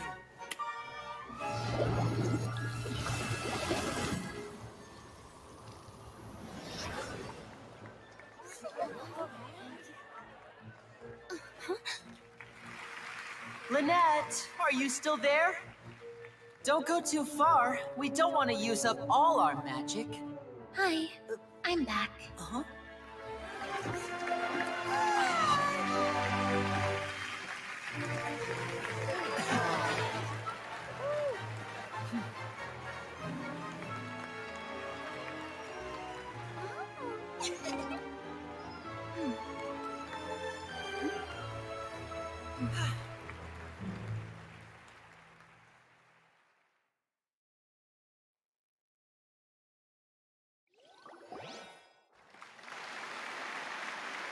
Whoa! What in the world just happened? How did he do that? Paimon didn't see him do anything. Wasn't Lynette inside the water tank? How did she disappear and then reappear out of nowhere? If we could see easily through his tricks, then that would mean that his skills are still lacking. To appreciate magic, you should focus on the show happening on stage, rather than getting caught up in trying to see that which has been intentionally hidden. Guess you're right. Paimon couldn't believe her eyes when Lynette reappeared. Amazing! Thank you, everyone. I'm glad you enjoyed that performance. But our magical journey has only just begun. I've prepared even more astonishing surprises for everyone here. The magic of transformation and disappearance can go far beyond what you've just seen. I'm sure many of you are thinking that escaping the water tank was impressive enough, but Lynette is still my assistant after all. In which case, I have ample time to make all necessary preparations. So, for my next trick, I will require the participation of one lucky audience member. please, if my assistants could bring out the magical boxes now. There are 2 boxes, and only 2 boxes. One is here, and one is there in the aisle among the audience. I'm sure many of our clever audience members have already guessed our next magic trick. A swap! Our lucky audience member and I will each enter a magic box. After 1 minute, we will each emerge from the opposite box. Now please, everyone pay very close attention to the box you see here. Don't give me any chance to make a move. Wow, how's he gonna do this? Hey, do you think this is all magic tricks, or does Lenny have actual superpowers? The lucky audience member will be generated by this random number selector. It selects numbers entirely at random. Even I don't know who will be chosen to participate. Now then, let's begin. Let me see. Oh, row 7, seat 3. Congratulations! You now have the chance to experience magic firsthand for an entire minute. Please, come forward. My assistant will take you beside the magic box. I'm sorry, it might be a little cramped inside, but no need to feel nervous. We've carefully arranged everything for you to be as comfortable as possible. You don't need to do anything, but no matter what strange things may happen, don't come out of the box. If the magic is interrupted, who knows where you might end up? You might even find yourself in the Fortress of Meripede. Oh, okay. All right. Before I enter the magic box, there is one more thing I need to ask the audience to do. Could you all give me a countdown? Like this. 60, 59, 58. Just keep counting down. You can go a little faster or slower if you like. I won't be able to see anything in the pitch black box, so I'll be relying on your voices to know when time is up. Oh, and no tricks now. If you quickly count from 60 in just 30 seconds, then I'll be in a tough spot. Ooh! Paimon kinda wants to count faster after hearing him say that! No, that won't do. I can see it in your eyes. You still can't be trusted. Let's practice together. Come on, repeat after me. 60, 59, 58. 60! 59! 58! That's right, perfect. Keep it going. All right, I'll see you all on the other side once you've finished counting.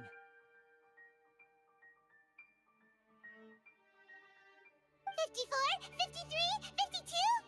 Huh? Why aren't you counting, Nervalet? I am counting in my head. I think things are exciting enough in here as it is. Merely a consequence of my identity and personality. Do not worry about me. Just enjoy the show. Oh, all right. You look so serious that Paimon thought you might be feeling uncomfortable or something.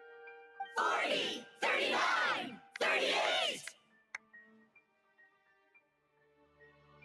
Mr. Linney, are you all right in there? Is everything ready? Yes, I'm fine. I'm just double-checking the direction of the magic. It would be a disaster if we get sent to the wrong places. For example, midair right above the audience. Even though he's saying that, Lenny doesn't seem nervous at all.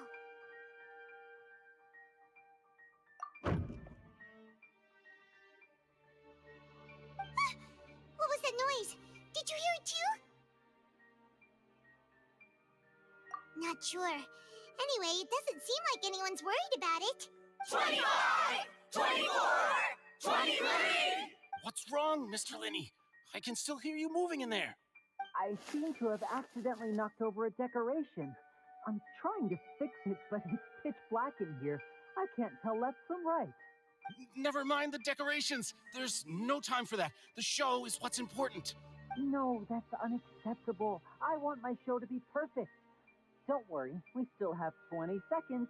Hear them counting? 19! 18! 17! It seems things aren't quite going as planned. I apologize, everyone. It feels like you're all starting to count faster, but that's all right. I know it can be tiring to do such a long countdown. 10 seconds and change is still plenty of time. 10! Almost there now. Whew. Swapping two people is harder work than you might think. Even a master magician like me can't guarantee I'll get it right the first time. Hey, wait! Is this the back one? I can't tell. They both look the same inside.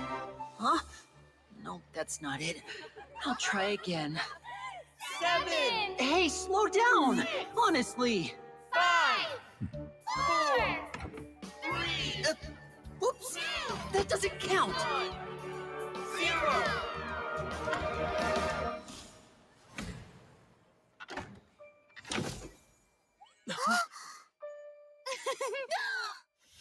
Ta-da!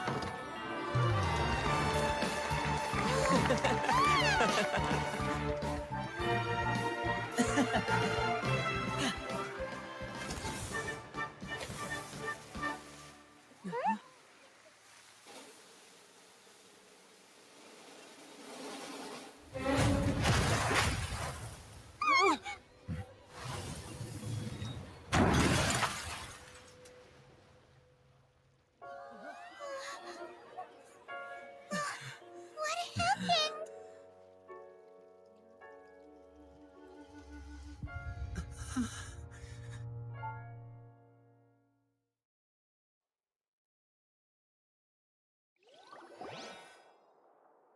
Huh? Is this part of the show? Mr. Lenny, you're going to use magic to fix the stage now, right? What happened? Oh no. Maybe this isn't part of the show. The girl was still in that box, right? This performance is over. Medical staff with me. Guards, secure the scene and detain all the performers. Seal the exits. No one is allowed in or out at this time. Yes, that's right. If this was just an accident, then we must investigate the cause. But if this was all part of some scheme, then those accountable will not escape the judgment of the God of Justice. No need to be alarmed, you two. We'll get to the bottom of this soon enough.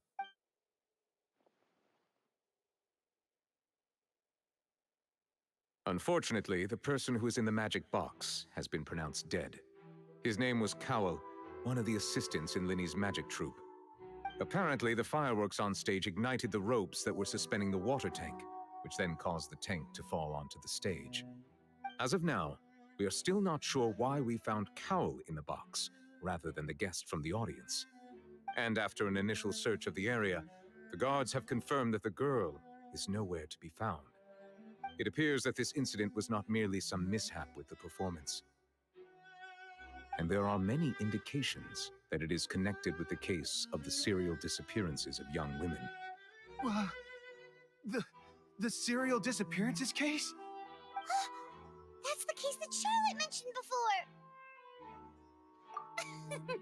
I know the truth. I can see through the whole thing. Really, using such a shallow and obvious mystery as his finale. Did he really underestimate us that badly? I say that our powerful magician, Mr. Linny, is now the prime suspect for the serial disappearances case. Huh? Why me? This whole thing was an accident. Oh, this all occurred during your magic show, did it not?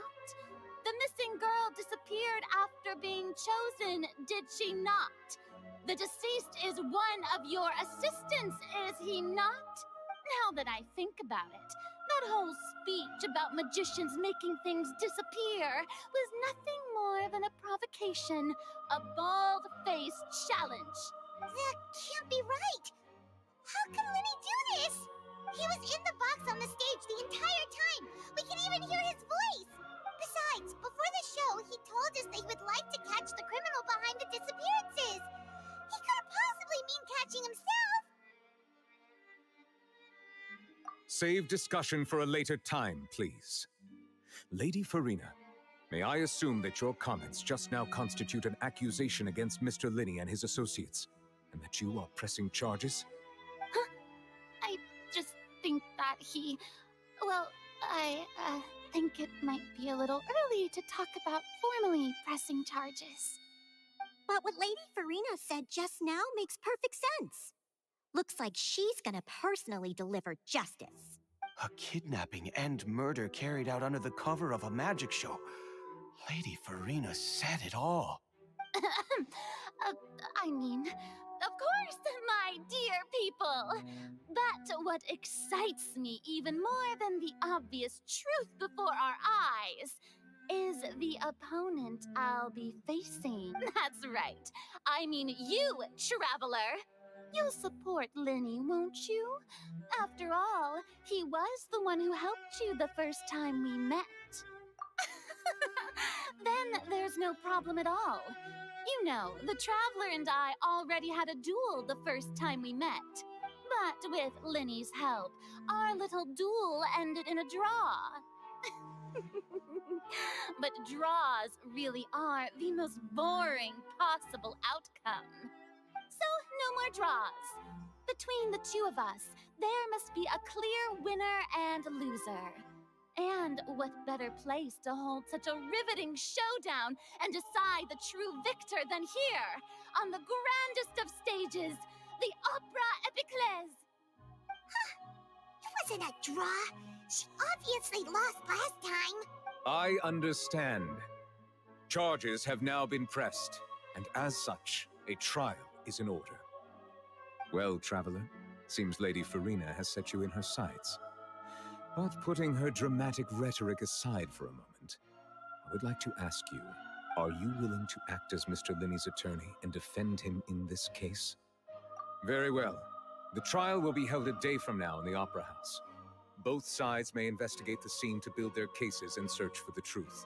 Linney and his troupe are all potential suspects and shall remain within the Opera House. The audience may begin to leave in an orderly fashion once they have been cleared by the guards. A day isn't that long. Let's see what kind of case this big shot Outlander can build in such a short amount of time. I'm really quite looking forward to hearing it.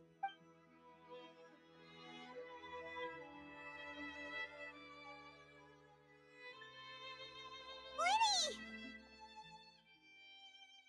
Sorry about everything that happened just now. Were you frightened? Of course! Who wouldn't be scared after witnessing an accident like that? Yeah, I'm a little shaken up myself. How could this happen? And poor Cal. I know you already claimed that you would defend me, but now it's just us talking. Tell me, do you think I could possibly be the murderer? Good to hear. Thank you so much for trusting me. I'm sure everyone sees me as the biggest suspect at this point. But if you ask me, the whole thing is mysteries layered upon mysteries, such that all that's left is confusion. I don't know whether what happened there on the stage was purely an accident or not, and I don't know why poor Cal was in the box. As for how that girl chosen from the audience could suddenly disappear, I'm afraid I don't have any answers either. If someone tampered with my performance, then we need to figure out what they did.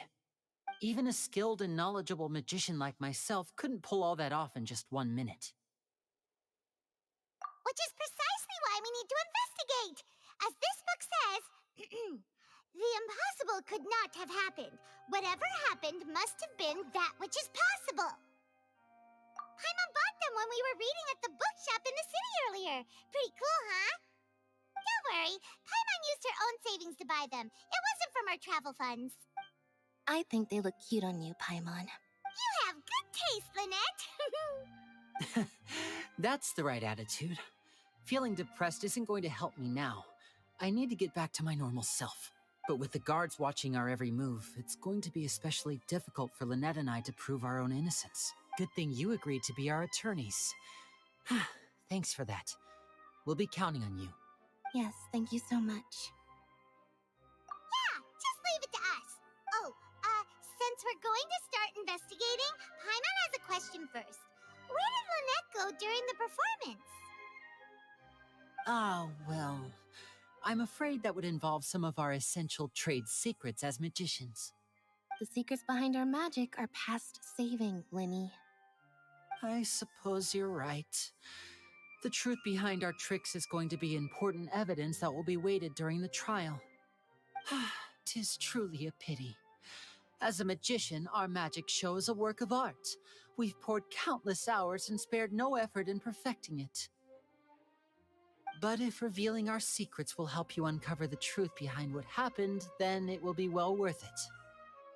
We should go somewhere else if we're going to discuss our magic tricks.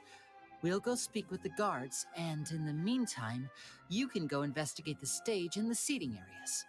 Alright, let's go have a look while the investigation teams are still here. Detective Paimon is on the case!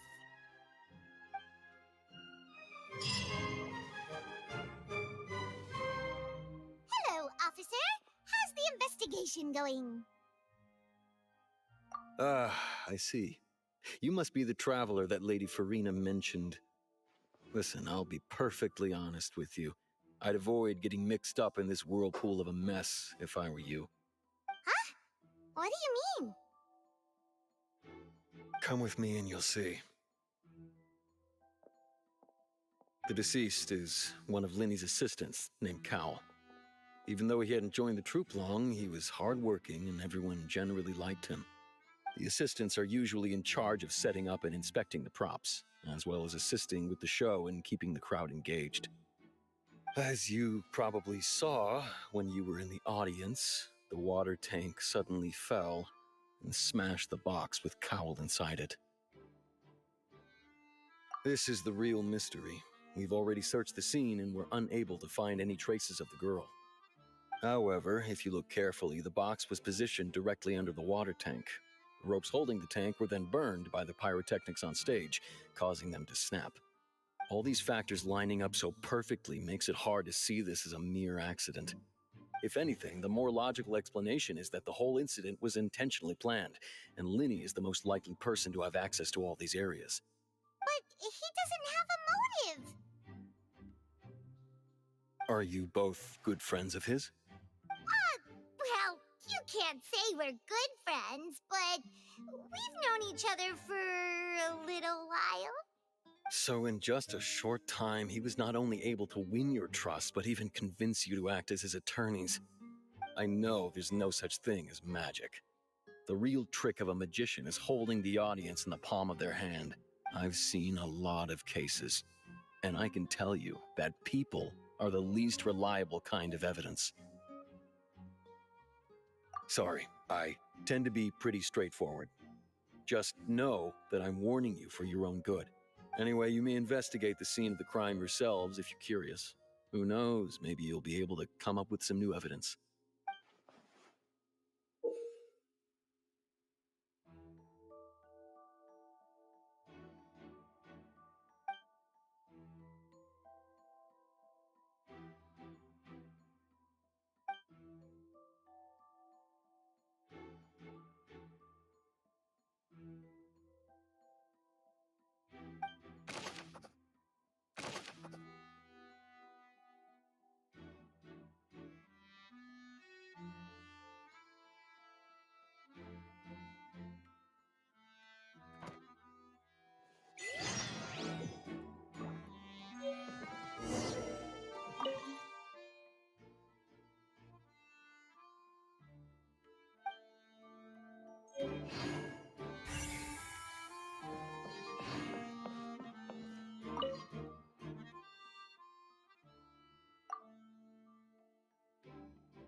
Go ahead, have a look around. In the end, we're both after the truth.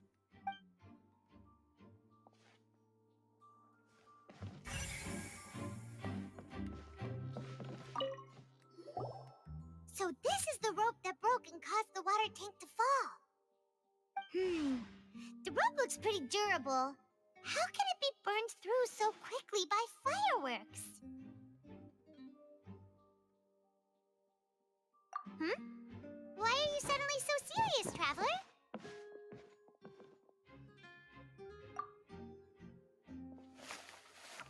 Whoa. Look! This bit is made from different material! Most of it was burned away, but there's still a little bit of it left. Huh. So if a rope meant to hold something was made with that kind of material in it, then that means... Wait! Paimon should write all this down! Let's take notes!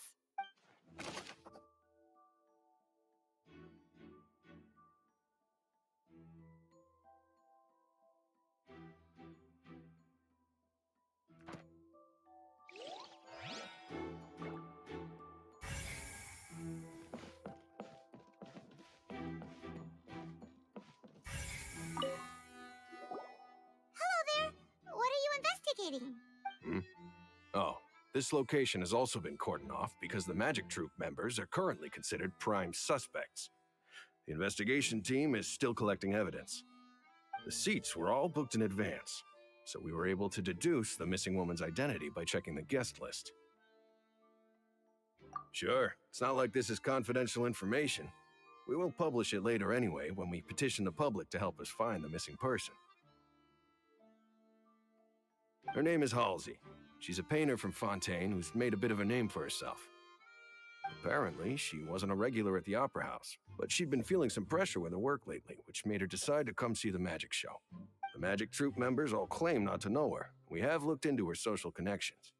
It seems that she has no personal grievances or conflicts of interest with the suspects. Simply put, she wasn't related to the Magic Troupe at all, which matches the features of the previous serial disappearances.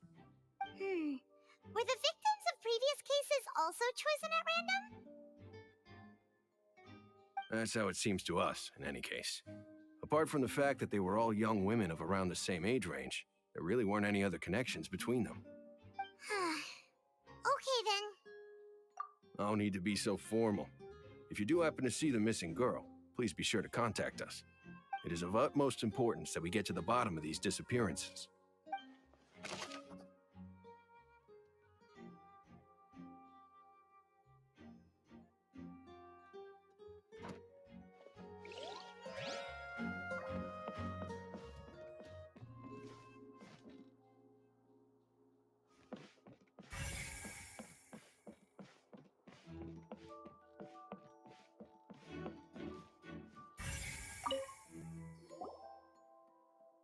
The investigation team has some new findings. Turns out there's an issue with the random number selector after all. See, I told you. What if the machine picked some big guy's seat? You think the murderer would have still made his move then? Sorry to interrupt, but we're helping Linny and Lynette with their side of the investigation. What were you saying about the number selector? There's something wrong with it? You're trying to help them? That'll be a tall order. Linny used the machine to pick a random member of the audience during his performance, right? The lucky girl that later disappeared. Well, we thought there might be a serious problem with the machine, so we had it taken away for further inspection. It turns out that the seat number it picked wasn't random at all.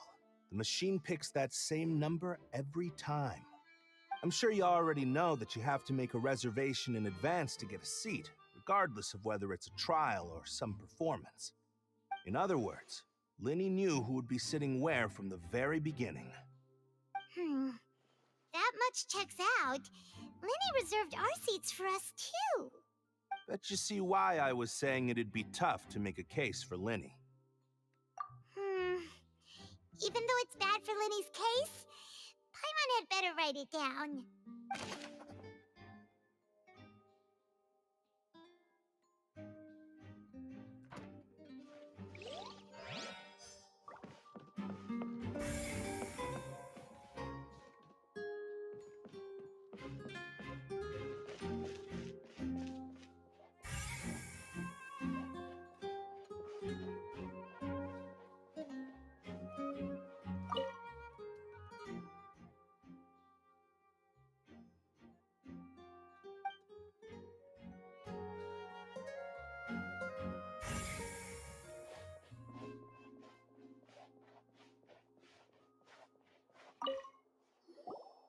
I see that you're investigating the area.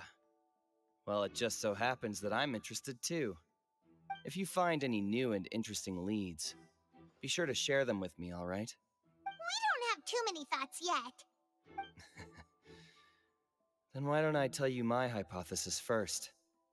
The way I see it. And I'll start it with that loud thud. The thud? Oh, you mean the sound that happened during the countdown?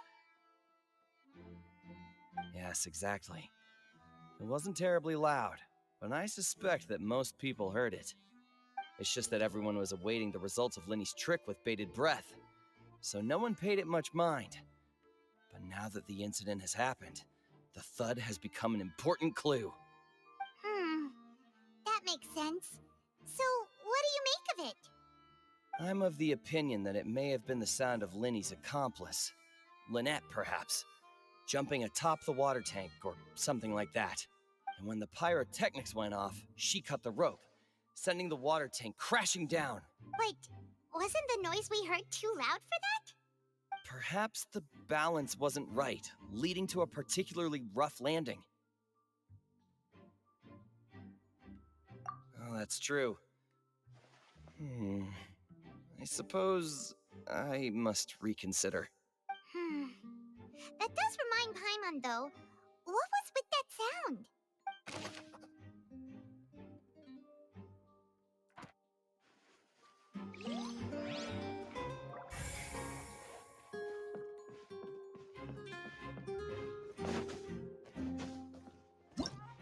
Whoever the murderer was, they must have made preparations well beforehand. Why would it be him? Gosh, no wonder the serial disappeared. We all heard that noise.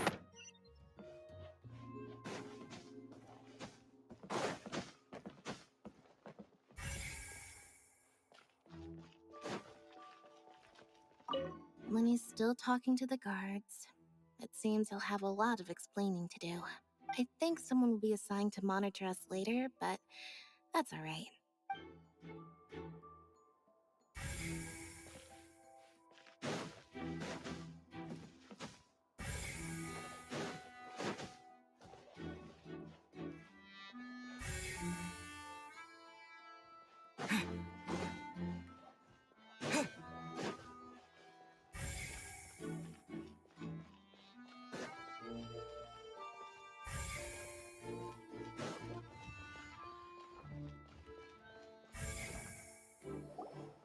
Hey, you!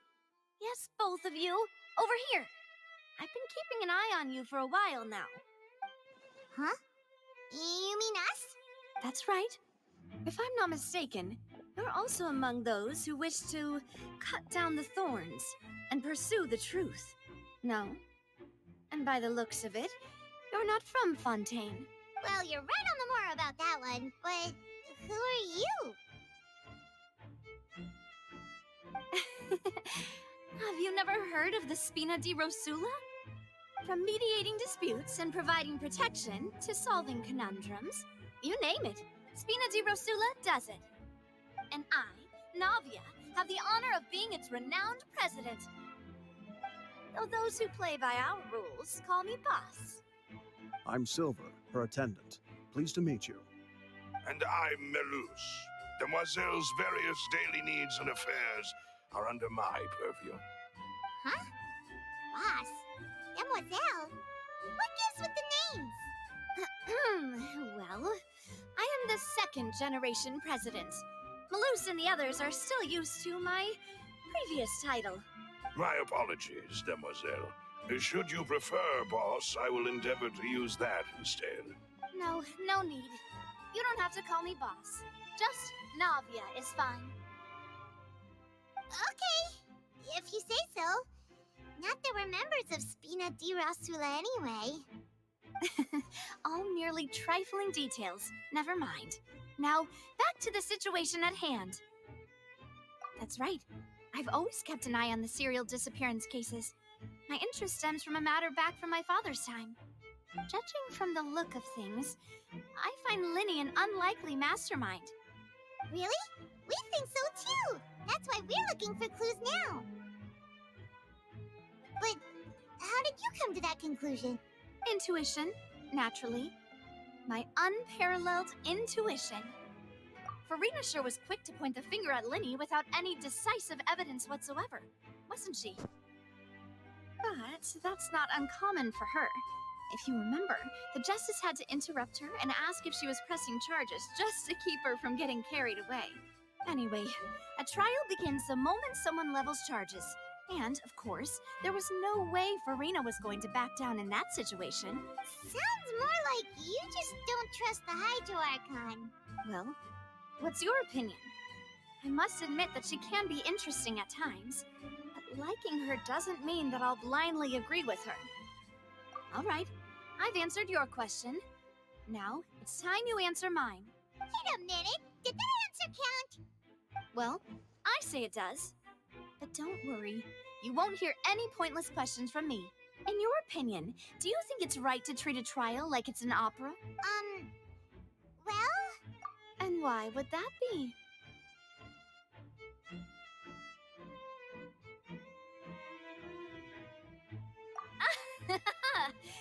See, Silver and Maloose? I told you they'd be different. Most astute of you, demoiselle. I too think that the traveler's response was most excellent. No matter how wonderful the script or how fervent the audience's expectations may be, the trials that go on stage here must be based in fact. And if that can be done, boss, then... All right, that's quite enough, Maloose. Anyway, I like your answer. You passed with flying colors. Now, I need to make some preparations, following which our joint investigation shall commence. You two shall be my assistants. Wait! Since when did we become assistants?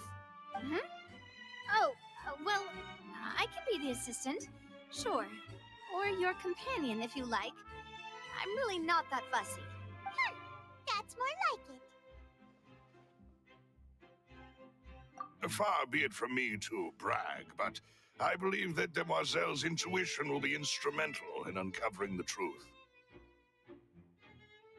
You wish to save a friend from false accusations, and we wish to unravel the disappearances. In this sense, our goals are aligned. You have a point. You're quite the talker, aren't you, mister? And what about you over there? What do you think? You seem like you've got something on your mind. I have nothing to add. Oh, alrighty then. We'll be making some preparations first. Just be sure to let us know if they start revealing Linny's tricks. Thanks! Why would it be him?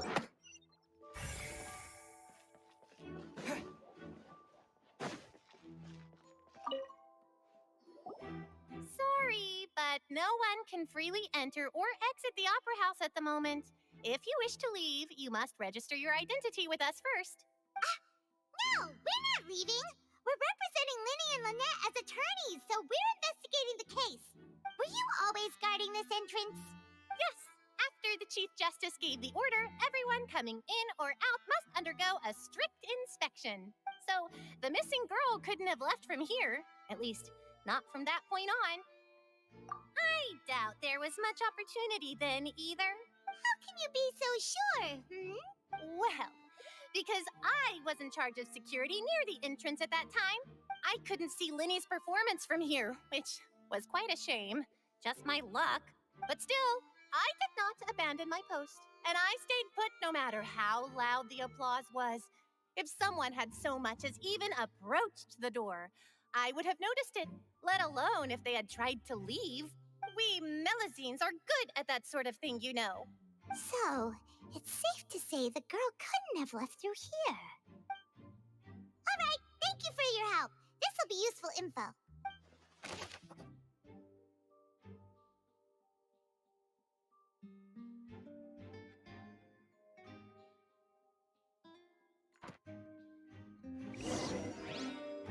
We've checked everything of note here at the performance venue. Paimon wonders how Linny's discussion with the guards is going. Let's go see, shall we? Ooh, things are getting interesting, huh? We're about to see how magic is made.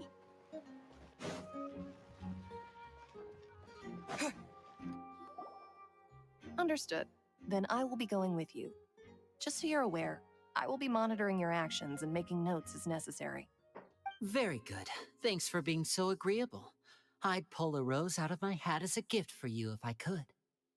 You may spare the pleasantries. I'm just doing my job. You've arrived. Who's this? Me?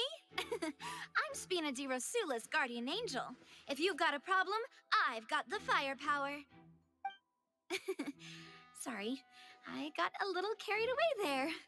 Call me Navia. I'm a partner of theirs, and will be helping investigate this whole situation. And these are my companions. Would you mind if they join as well? Fine by me. Oh, new helpers? I would be most grateful. Well, let's just say we're tagging along.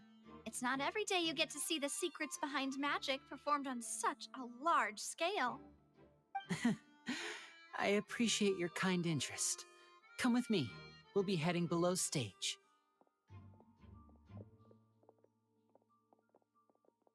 Huh?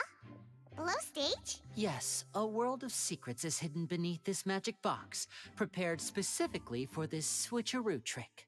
But before I reveal everything, you should have a look first. Notice anything strange here?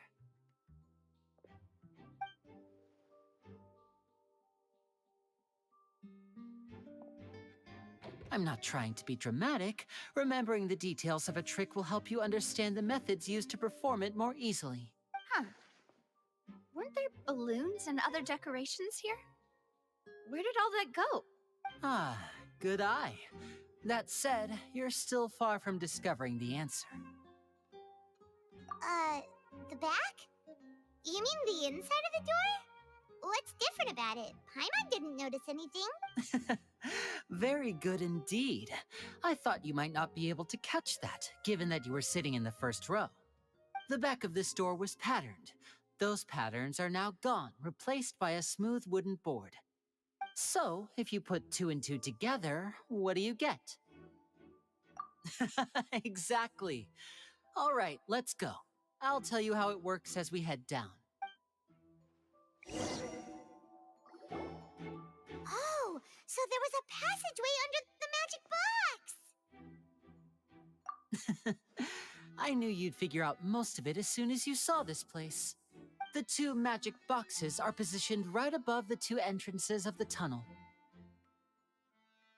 See this flatbed trolley? The box with the lucky audience member in it would be shuttled over to the other side using the trolley. This trolley can raise and lower and even rotate, ensuring that the box will face in the right direction. I see. So that's the purpose of the box inside another box. Precisely.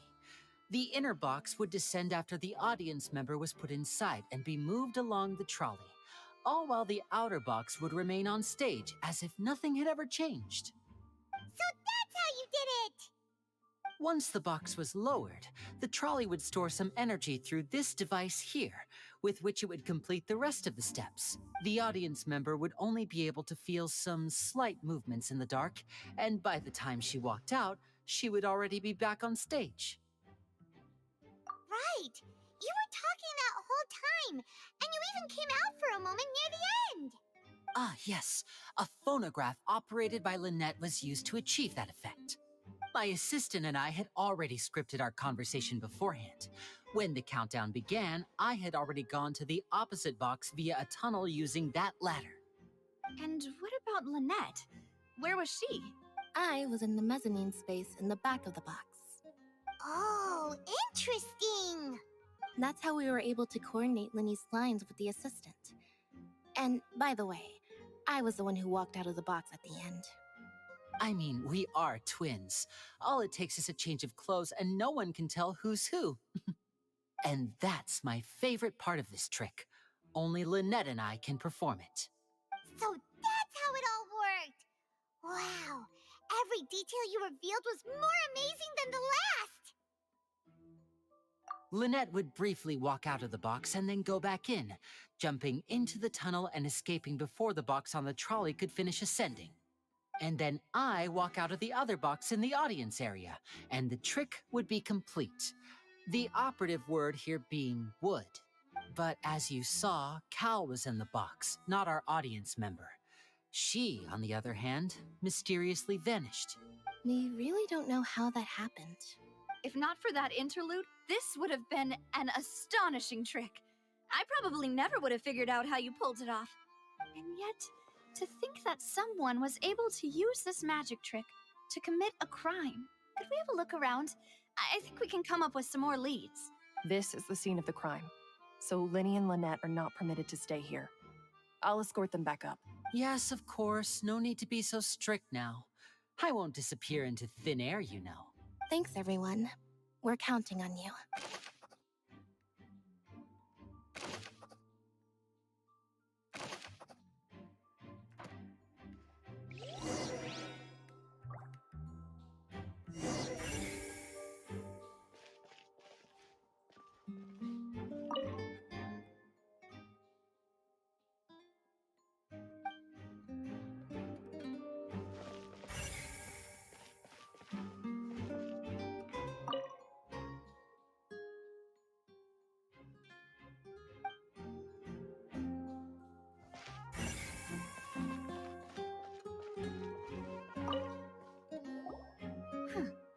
What's this? Looks like a hook tied to the end of a rope. Huh? There's all kinds of odds and ends here. Perhaps it was a prop for a different trick. But why would it have been left here? Whatever it is, let's make a note of it first.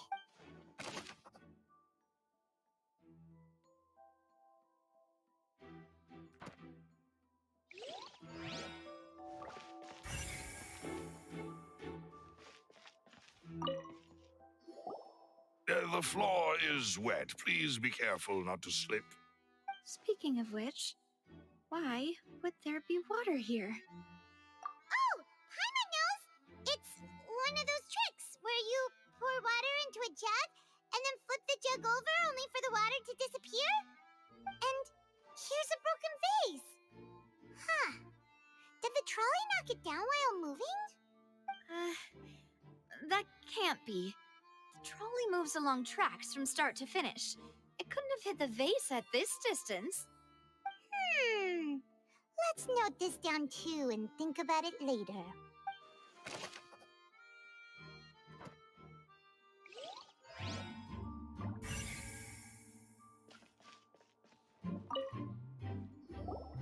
Oh, these are the clothes that the lady chosen from the audience was wearing, right? Her clothes are here, but she's nowhere to be found. Right. And do you really need to do that if you're kidnapping them? Ugh, this is so confusing. Paimon doesn't want to be a detective anymore.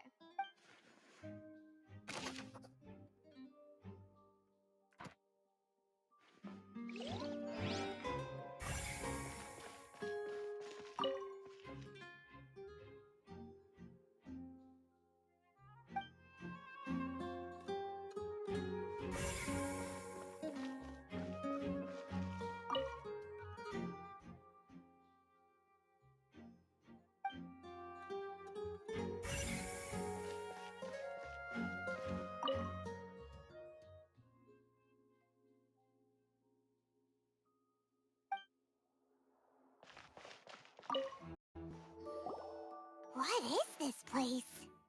It seems someone could fit through here. Huh. Could this have been the suspect's escape route? Alone, perhaps. But if they had to pull another person with them, the space would be too narrow. But there are no other ways in or out of here.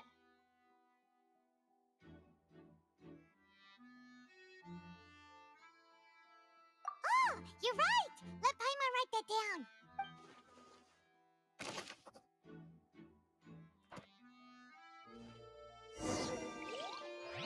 Seems we're just about done investigating down here.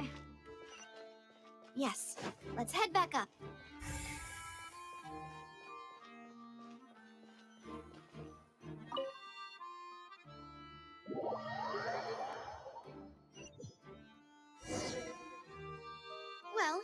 ascertain the state of the crime scene. Let's find a place to sort out our findings once Malus returns. Seems to me that there are several things that don't add up here. Apologies for the wait, demoiselle. So, what did the guards say? Did the criminal escape through the vent? They believe the odds of that are very low, since the vent leads to the Opera House's basement. The guards have checked the area carefully. No one left through the basement during the performance or after the incident, and no one was found hiding there. So the tunnels become like a secret chamber then. You know, like the kind you usually see in novels. The plot thickens. Halsey's disappearance and Cowell's death are both quite inexplicable. No wonder Farina was so confident in her accusation. All the current evidence points toward Linny and Lynette. In other words, the charges are very likely to be upheld unless we make some considerable progress. Charges and then trial. So if the charges are upheld, they'll announce a sentence? That's right. This is how a trial goes in the Opera House. During the proceedings, the Chief Justice and the Oratrice will hear statements from both sides. That's right. This is how indemnitium is produced. The statements from both sides, the defenses from attorneys, witness testimonies, and even the audience's emotions will all be projected on the Oratrice. To put it simply, it's as if the Oratrice has its own will and is a judge in its own right. This also precludes any kind of favoritism on the part of the Chief Justice. And not that this has ever happened anyway. Once both sides have finished speaking, the Chief Justice will make his final decision. This, too, will be used by the Oratrice as a reference. Then, finally, the Oratrice will be consulted by officials. The result it returns is the will of justice itself. Huh? So that machine is the one that actually decides? Paimon thought Novelet called the shots. In practice, there is very little difference. Both have always come to the same judgment, which is why people have great faith in the Chief Justice. Ah, yes, the guards also asked me to convey that none of us will be allowed to leave this place before the trial. Huh? Why? Because we've chosen to act as the twins' proxies. That makes us persons related to the case. They're concerned that we might be colluding with outside parties, or that we might find outside help to disrupt the case. And even if that were not so, it could prove problematic if we happen to spread key information about the case ahead of time. I'm ready to break out at any time. Whoa! There's no need for that! Paimon thinks they have a point. That said, are they providing food? Of course. I just hope you don't mind the lack of options. I'm afraid that catering to all tastes is not in the cards, nor is any guarantee of balanced nutrition. In that case, let's just sort out our findings together here. Pity. I was hoping to take you to try some of Fontaine's famous desserts, too. I mean, what better way to properly think through our findings than over some tea and sweets? Huh. Breaking out suddenly doesn't seem like such a bad idea after all. Just kidding! Paimon will still do her best, even if there are no snacks. What do you mean, no snacks? Of course we'll have snacks. If we cannot buy some, then we'll simply make some. Huh? Here? But how? Understood, demoiselle. Everyone, please come with me.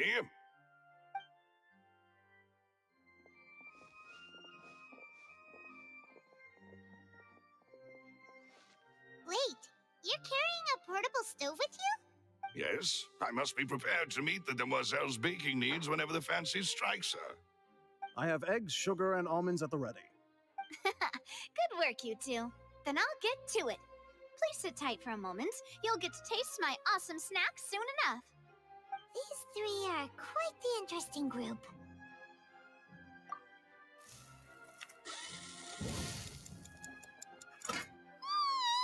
And Paimon thought it smelled good while it was still in the oven. Oh, it's even better now. Paimon can't stop drooling. From the way you have these two guys carrying all that stuff around, Paimon thought you'd have them do more during the baking process. But you ended up doing the entire thing by yourself. Beating the egg whites, grinding almonds, everything. I was applauding. And I was giving encouraging smiles. Paimon was just thinking. Aren't you worried about getting your fancy dress dirty, beating egg whites and baking like this? Well, I don't think it's carved in stone anywhere that fancy ladies can only read books, sip tea, ride horses, and play the piano. I just really enjoy making snacks.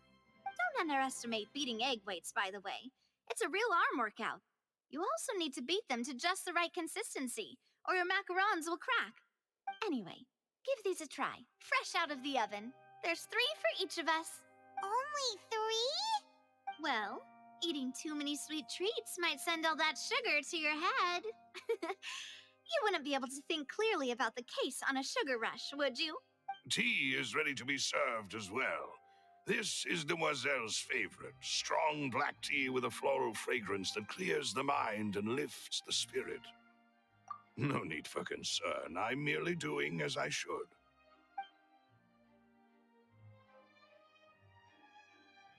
All right then. Down to business. As Paimon mentioned previously, the tunnel seems to be something of a secret chamber. However, we can assume that Linny and Lynette were not alone within it. Some criminal also occupied its sealed confines. The magician twins could have committed the crimes, of course, but they lack any logical motive. Exactly! Why would they do such a thing right when everyone was watching? The flower vase and the thud we heard during the performance could indicate some altercation between Halsey and the criminal in the tunnel, resulting in the shattering of the vase, the discarding of her clothes, and her abduction. Perhaps the criminal thought that since she was chosen from the crowd, she would be too easy to identify if she was still wearing the same clothes. Paimon thinks that makes sense, but the real trouble is... True. None of the clues we found thus far support the existence of this third person, but the only people left to consider are both technically victims, whether it's the missing girl, Halsey, or poor Cowl. Huh. Could Halsey have secretly made modifications to the magic props in order to murder Cowl before making her escape? That's right. And even if she had tampered with the setup, she would need to understand the entire trick to pull it off. Nor does she have any motive. The guard said that she has never had any dealings with the Magic Troop's members.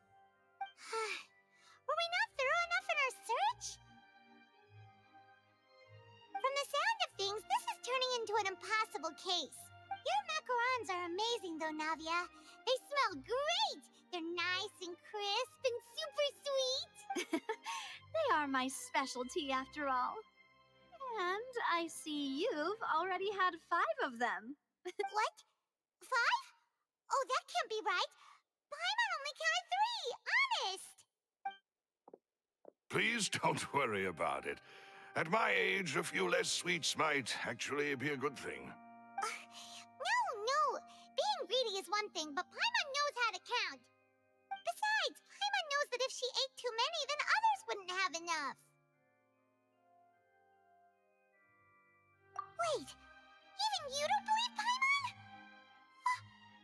How could you? If Paimon ate those 2 extra macarons, then may they turn into stone in her stomach! All right, we get it. Well, I suppose one of us might have gotten too engrossed in our chat and eaten them by mistake. No big deal. Malus, set up the stove again, if you would. Huh? What are you doing? Making sure everyone gets 3 macarons, of course. Exactly. We don't want to trouble you. As you wish, Demoiselle. And I have the egg, sugar, and almonds. Well, this really is your hobby, huh?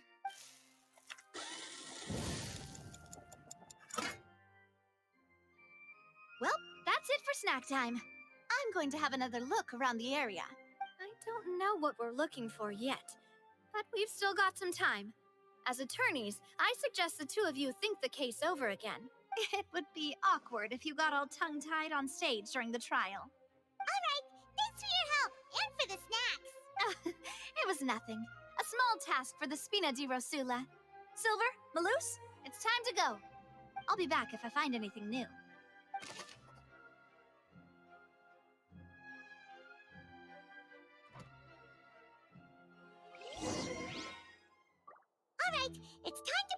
together. We've got to get our defense ready for the trial. Oh, it's probably gonna be a long and difficult case. There's no point in worrying about that now. We just need to prepare. Here, take Paimon's notes. They should help you review the situation.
The whole situation is so confusing.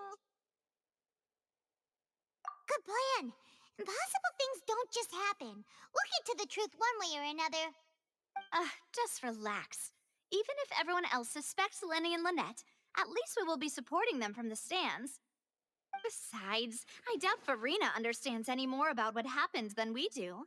Thanks, Navia. Well, we'll be going then. Best of luck to you.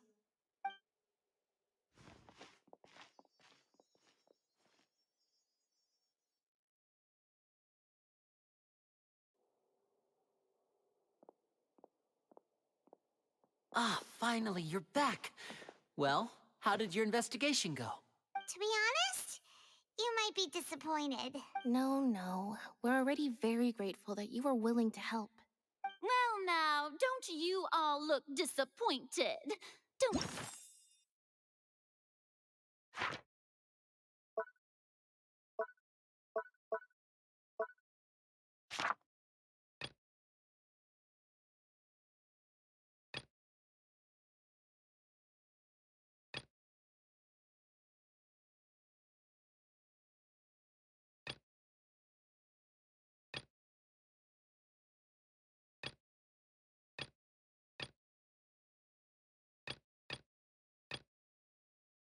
Tell me that your investigation came up empty-handed? That was to be expected, of course.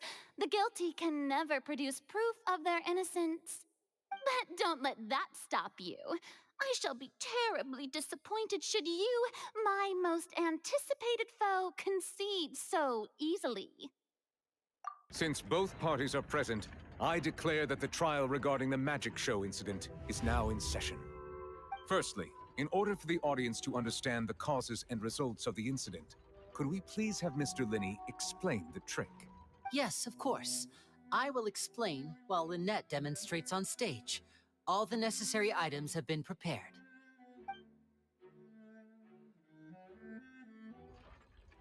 Thank you, Mr. Linney. In that case, I take your statement to be that you ran to and remained hidden within the magic box in the audience stands once the trick began, and thus could not have committed the crime. Is this correct? Yes, that's correct, Your Honor. In that case, I call upon the prosecution. Lady Farina, do you wish to refute his statement in any way? Why, of course I do. Allow me to take the first shot and break this case wide open. Mr. Linney is clearly lying. There is no way you could have been in the box the whole time if you were to abduct Halsey and murder Cowell. In fact, I'd say you were hardly in that tunnel at all. That is simply your hypothesis based on the presumption that I'm guilty. Oh, is that so? And if I may ask, what did you hear while you were inside your box?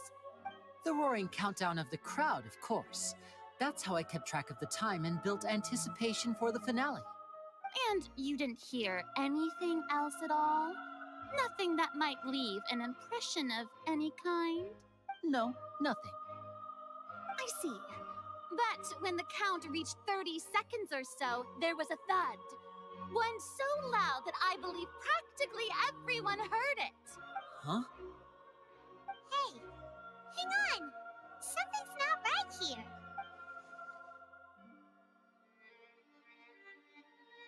Yeah, I'm sure he could have heard a noise that loud from inside the box. I was right by the box, and I definitely heard the thud. Look at those scales. Could those mean... Well then, ladies and gentlemen, allow me to use the words of the magician himself. You never know what can happen in the blink of an eye. Indeed.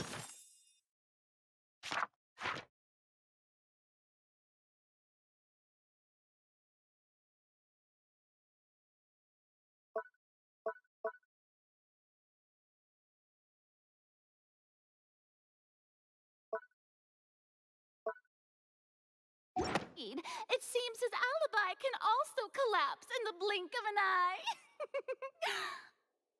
Of course, I have armed myself to do far more than smash your alibi.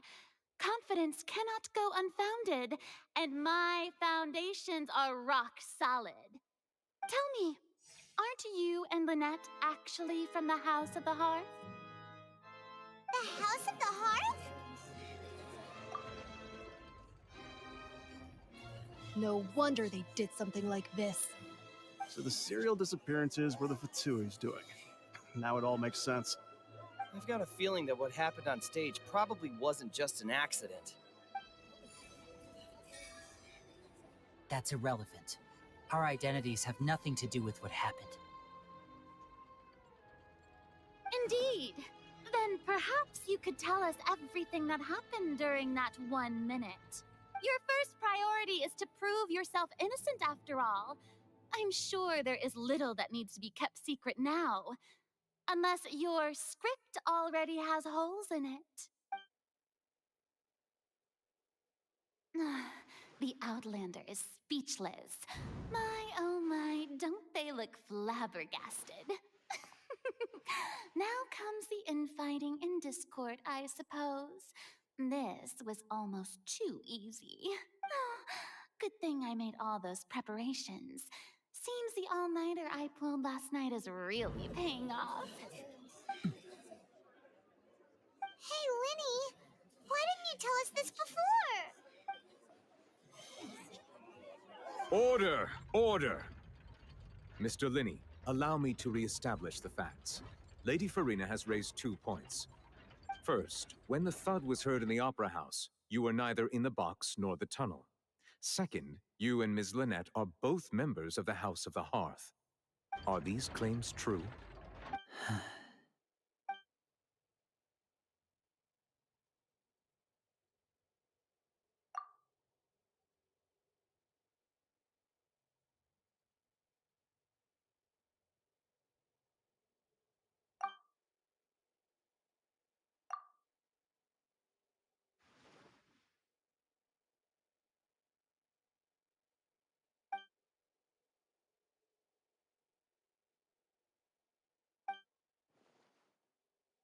Please answer my question, Mr. Linney. I'm sorry. Yes, they're true, Your Honor. I knew it! Well, that's it. We might as well move on to the sentencing already. What should we do now? Granted.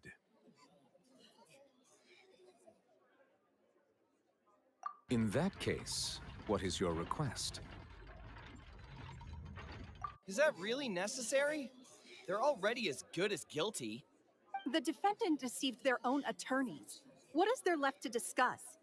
Order! Order, I say! Your request is reasonable, and we shall adjourn. This trial will reconvene in 1 hour. So you would stick to Mr. Linney's defense even after knowing what you do now? You certainly have more professionalism than I thought.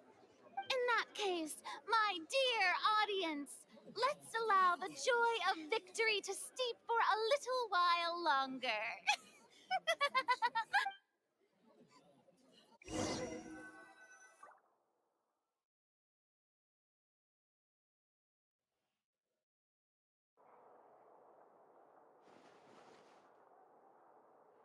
Well, this is awkward.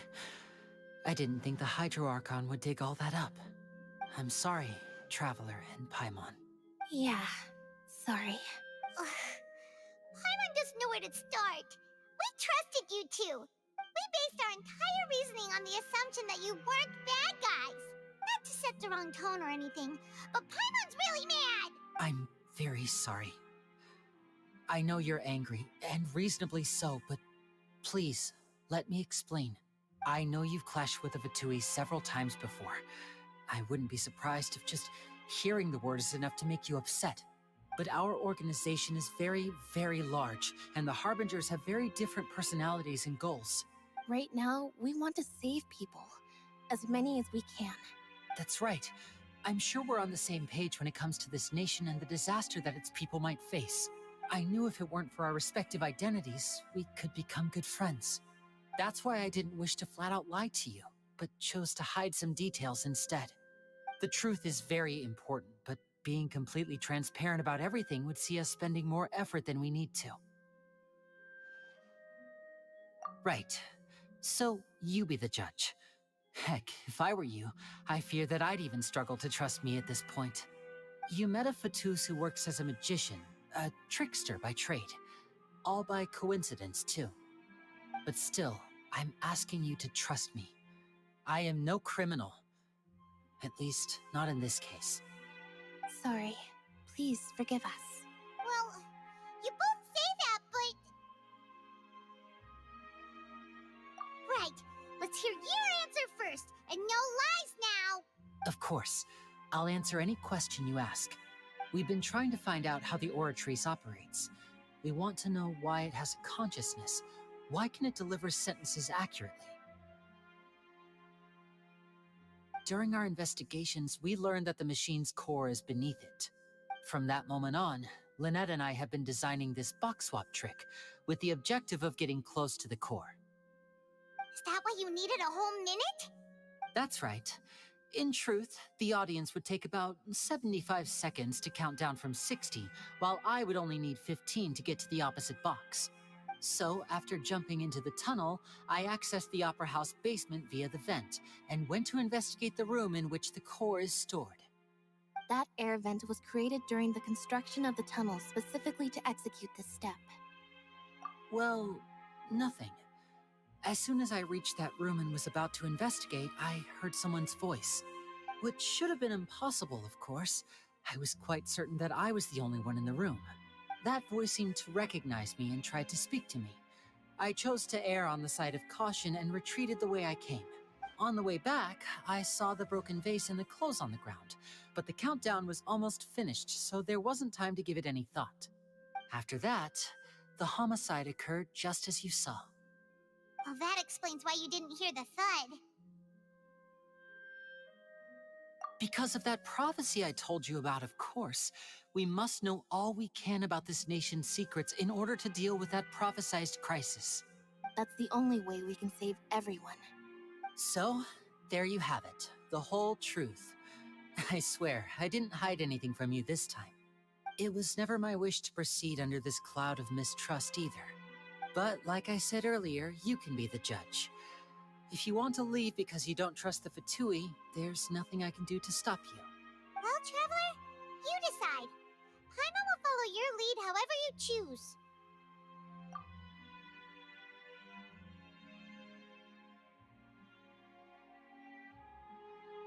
Okay, thank you. Thanks for giving us a chance. The current problem is that the scales are tipped pretty badly against you two. If we want to refute the Hydro Archon's accusations, we're gonna need a seriously watertight defense. Huh? Oh, Paimon thinks she gets what you mean.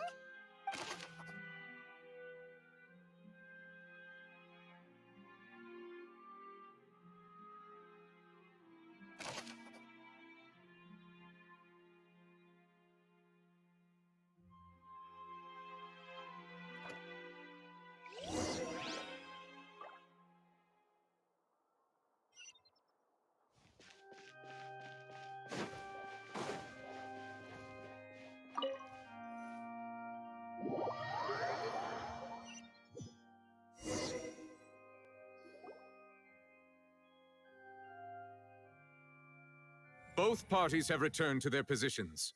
Let us continue the trial. When last we left off, Mr. Linney acknowledged the new evidence presented by Lady Farina as fact. Therefore, Lady Farina may continue stating her reconstruction of the events. Ugh, that took long enough. Now then, if everyone would lend me their attention at this stage, let's revisit that scene from Linney's perspective.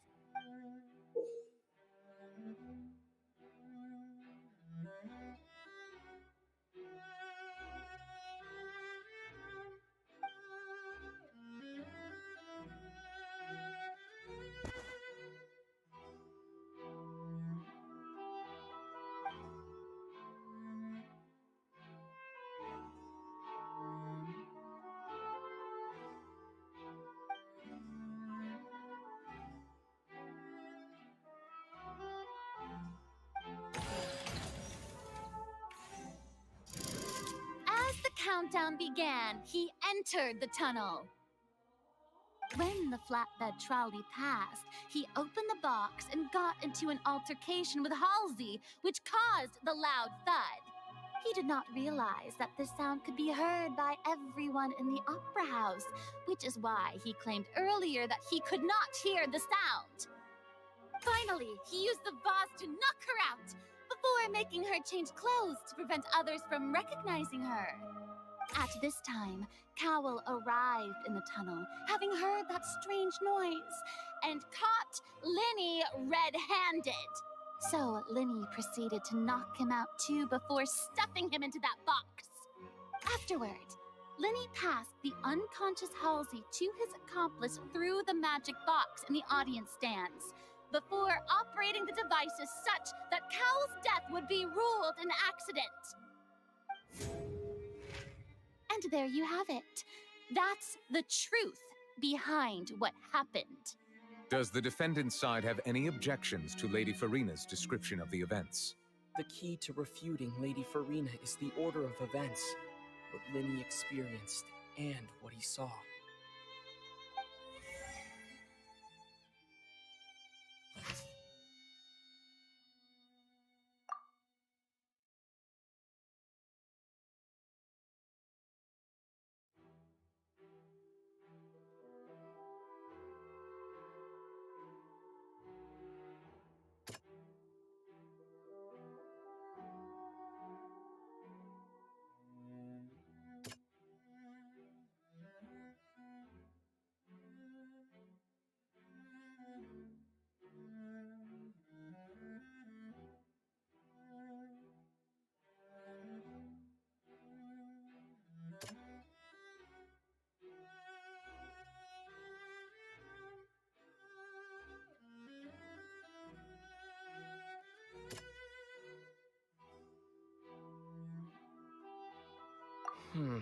Seems this won't produce a particularly effective rebuttal.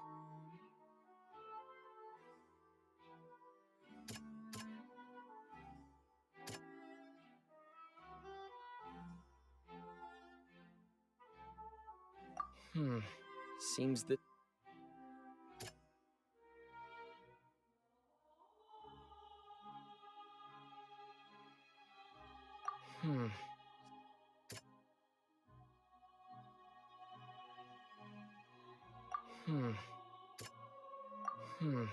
See.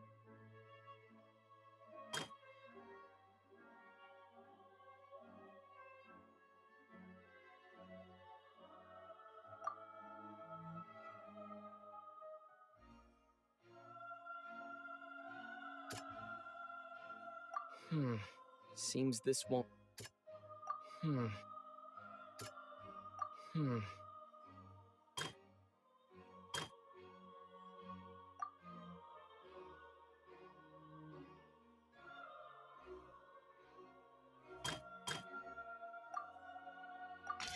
According to Linny, he left via the vent after entering the tunnel.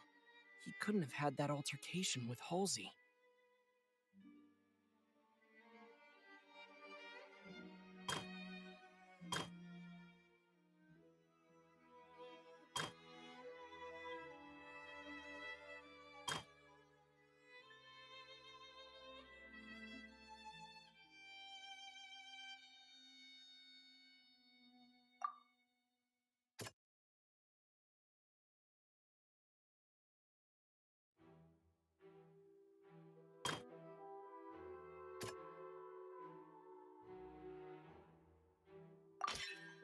Linny went to the room that contains the Oratrice's core. This is the actual truth.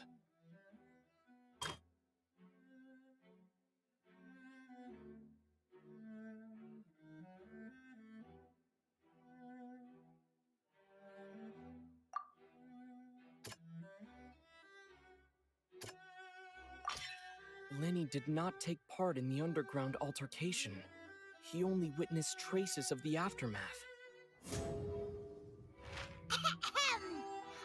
Attention! Ace Detective Paimon has something to say! When the countdown started, Linny did indeed go into the tunnel. But he immediately used a vent to access the Opera House basement, which is where the underground core of the Oratrice is stored. Once he reached that area, he heard a voice in what should have been an empty room. Since he felt something was amiss, he returned immediately. The crime scene had already developed by the time he reached the tunnel again, and in order to complete the magic trick, he did not remain there for any length of time. Finally, he reached the surface, and that was when the accident happened from his point of view. Therefore, he's innocent!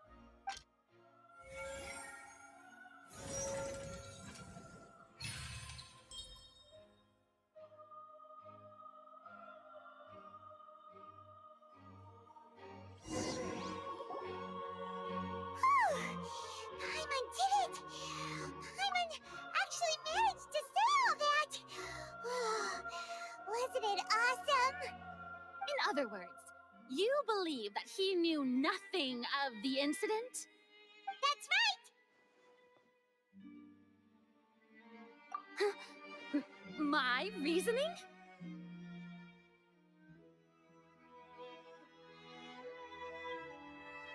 If that's the case, then if Carol hadn't entered the tunnel, who was the entire setup meant to kill?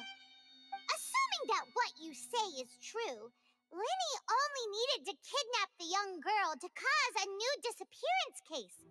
What would the point of killing someone on stage be? Oh, they have a point. That's right, you tell them! And that's why they're partners of mine. They've managed to turn things around. Oh, well, your denial is very strident, I'll give you that. But what proof do you have to back your claims? Of course I do.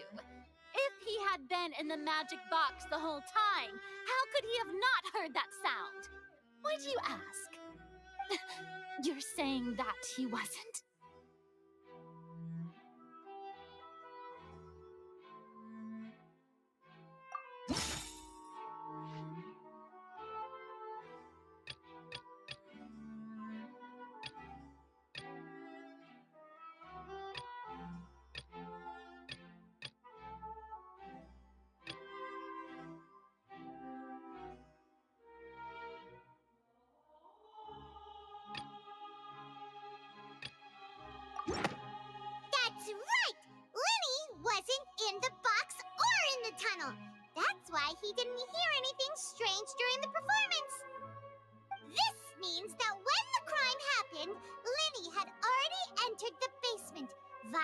the vent. The same clue you used to disprove his alibi has now become the best proof! How do you like that? Well played. To think you'd use such logic. Well then, if it wasn't Linny who committed the crimes, then who was it?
The deceased's name is Cowell, Linny's assistant.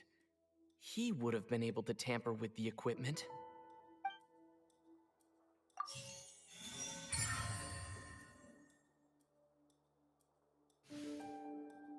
Huh? That can't be right. Are you serious? The killer was, in fact, Cowell, the deceased! Oh, is that so? How interesting! Let's hear your reasoning then. What I must do next is recreate the truth. What Cowell did, and how he went from would-be perpetrator to victim. Linny was not in the tunnel at that moment, which gave our criminal ample time.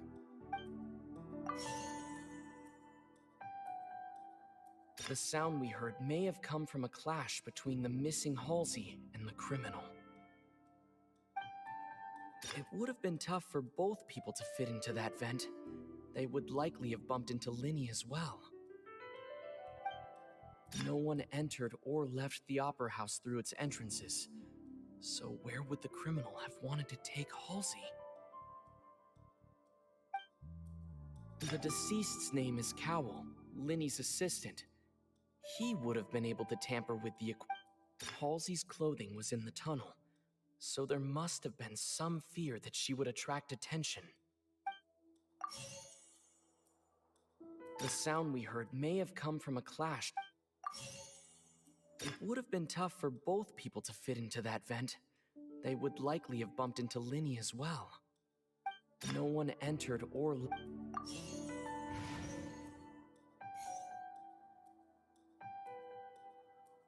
It would have been tough for both people to fit into that vent. They would likely have bumped into Linny as well. The deceased's name is Cowell, Linny's assistant. He would have been able to tamper with the equipment.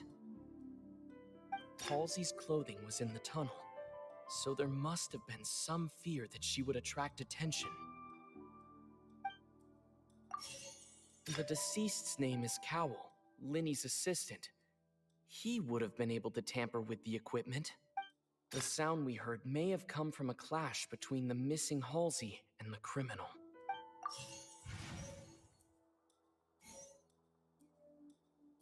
No one entered or left.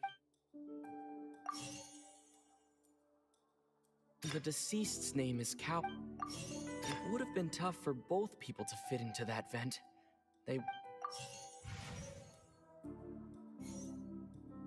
The sound we heard may have come from a clash between the missing Halsey's clothing was in the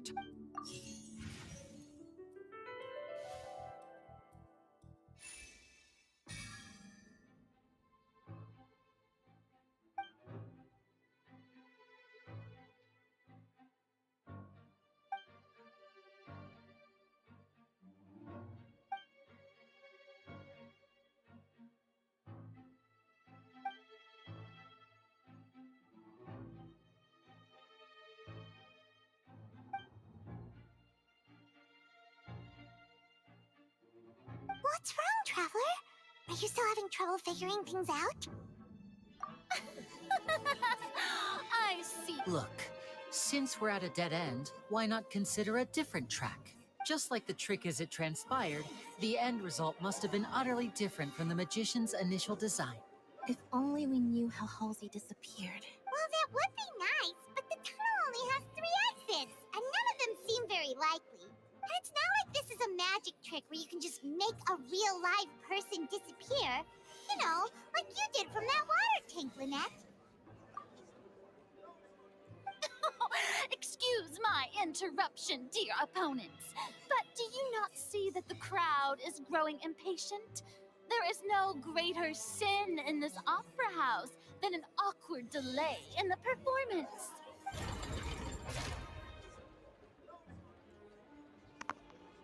If the defense is unable to make further effective arguments, we will move on to the next stage of the trial. Linny was not in the tunnel at that moment, which gave our criminal ample time. The sound we heard may have come from a clash between the missing Halsey and the criminal. The deceased's name is Cowell, Linny's assistant. He would have been able to tamper with the equipment. No one entered or left the opera house through its entrances. So where would the criminal have wanted to take Halsey? It would have been tough for both people to fit into that vent. The vase was not broken by chance. It was used to cover important evidence. The water.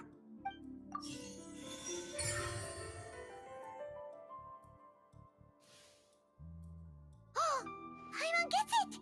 It all comes together if Halsey disappeared instead of being kidnapped. Lynette escaped from the water tank, vanishing gradually and leaving only clothes behind. If there's a similar method where a person could be transformed into water... Oh, just a moment, please. I do hope you know how preposterous you sound at the moment. How could a person ever be transformed into water?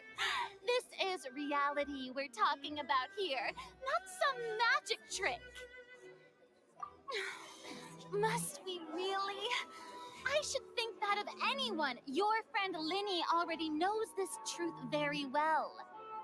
Magic tricks are ultimately just illusions and misdirection. But Halsey's disappearance is very real. We're talking about 2 completely different things. Even so, I trust the Traveler's judgment. The truth must be out there somewhere. Perhaps some new line of reasoning may open if we try to gather all the focal points that don't make sense. Since Cal was the deceased, we haven't placed much attention on him. But given that we aren't making much progress with the case, it wouldn't hurt to have a look at his belongings, would it? People really do come up with all sorts of harebrained schemes when at the end of their rope. The way I see it, your suggestion that we broaden the scope of our investigation is nothing but a tactic for stalling the trial. Nevertheless, I believe that this is a reasonable request on the part of an attorney. Since the trial does indeed appear to be at an impasse, I believe that additional evidence may help us make more progress. Guards, please step into the lounge and examine the personal effects of the deceased, Cowell. We are still examining the items, but we have already made critical progress that we feel must be shared with everyone post-haste. We discovered several test tubes of fluid within Cowell's baggage, each labeled separately. The notebook in his backpack claims that these fluids are... water from the primordial sea. The primordial sea?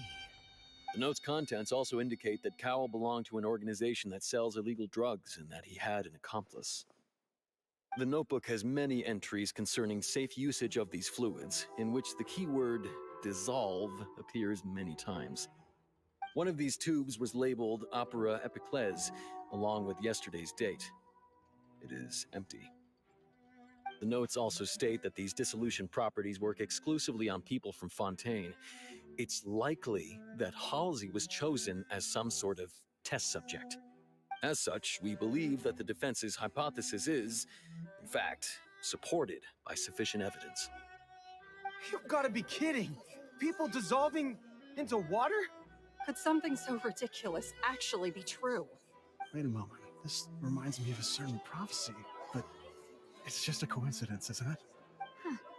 If people can become water, does that mean that the water tank's real use was as a means to hide water stains? And if Cowl was targeting that girl... Wait just a minute. Could that mean... You two, with me, quick! Demoiselle, wait! What about your partners? Let's go. Just trust me. Order! Order! It is undeniable that further examination of the deceased's personal effects has yielded some surprising results, but we cannot yet verify the veracity of these clues. Still, let us assume that these clues are indeed authentic, albeit with the understanding that Ms. Halsey has yet to be found. Guards, please continue examining the items along these lines. Mr. Linney, it appears your hypothesis is supported by the evidence, so please continue speaking. Of course. Thank you, Your Honor. If we uphold this hypothesis, I believe that many of this case's seemingly unrelated clues can be connected together. Right! Like the metal hook! That one didn't make sense at all. Let's think about this. Cowell's methods must have something to do with that water from the primordial sea.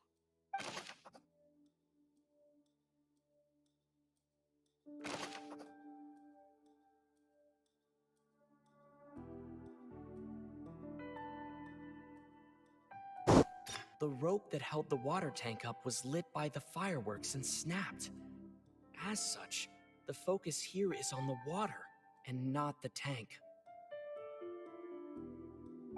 Now it seems like the hook rope was not meant for another magic trick, but was instead some form of triggering mechanism.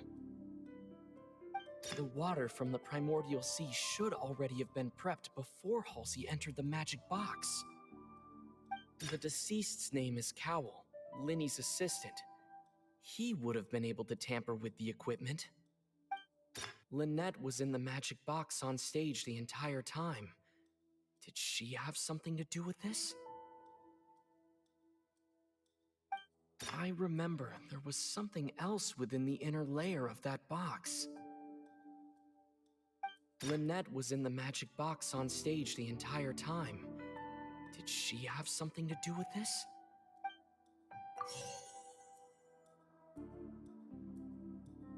Now it seems like the hook rope was not meant for another magic trick, but was instead some form of triggering mechanism. I remember there was something else within the inner layer of that box. The water from the primordial... I remember there was...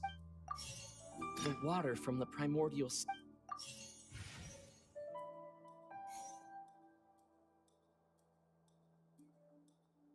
The rope that held the water tank up was lit by the fireworks and snapped.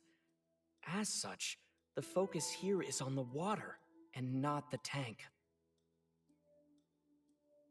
The deceased's name is Cow... Lynette was in the magic box on stage the entire time. Did she have something to do?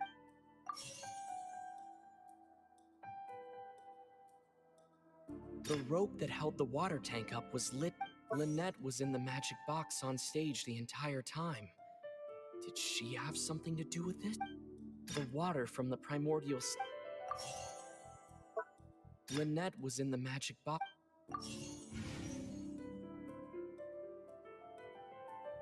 I remember there was something else within the inner layer of that box. The rope that held the water tank... I remember there was something...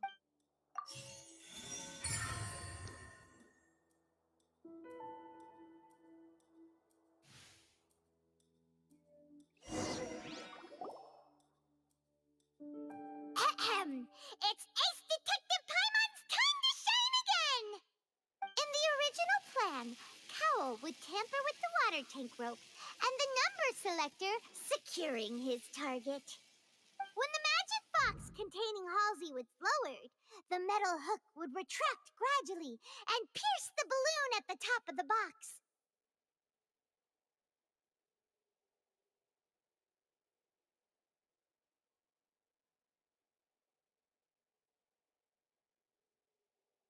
When the balloon attached to the box popped, the water from the primordial seed inside it would pour down and dissolve Halsey. Afterward, Cowl would enter the tunnel and break the flower vase to conceal the water inside the tunnel, with the remaining evidence being covered up by the water tank on stage. But he encountered something unexpected in the tunnel and wound up being fatally hit by the same water tank he meant to use to cover his tracks. Huh. That does make sense. That actually links together a lot of the more confusing pieces of evidence.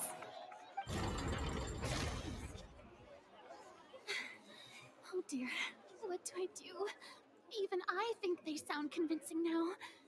Have I falsely accused an innocent person? What a humiliation. Now, it seems like the only point of contention remaining is the exact circumstances that led to Cal's death. His notes mentioned he had an accomplice who could be related to the situation. On that note, the guards have just contacted me indicating that they uncovered new evidence. I shall now invite him on stage to share it with us.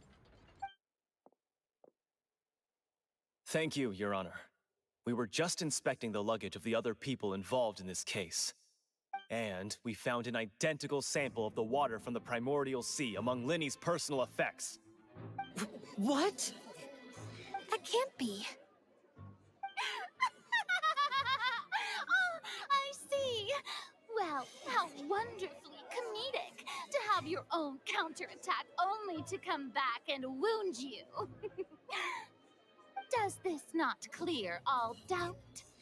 My dear citizens, my loyal audience, allow me to present my reasoning and bring this performance to a swift close.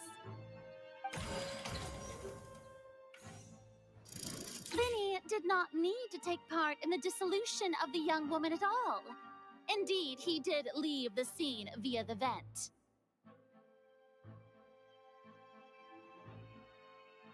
Having made modifications to the props beforehand, his accomplice Cowl then caused Halsey to vanish using the water from the primordial sea.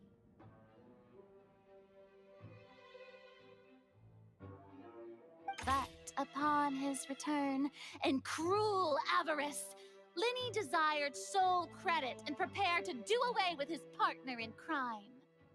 Ultimately, he knocked Cowl out, and the tool meant to cover the crime up also became a murder weapon. Now, as much as I regret having come to such a viciously straightforward conclusion, it does seem that the famed Fatui is quite the cold-blooded and ruthless organization. Am I right, Mr. Linny? We've used up all the evidence we collected. There's no way for us to make a rebuttal here. Is this the end of the road?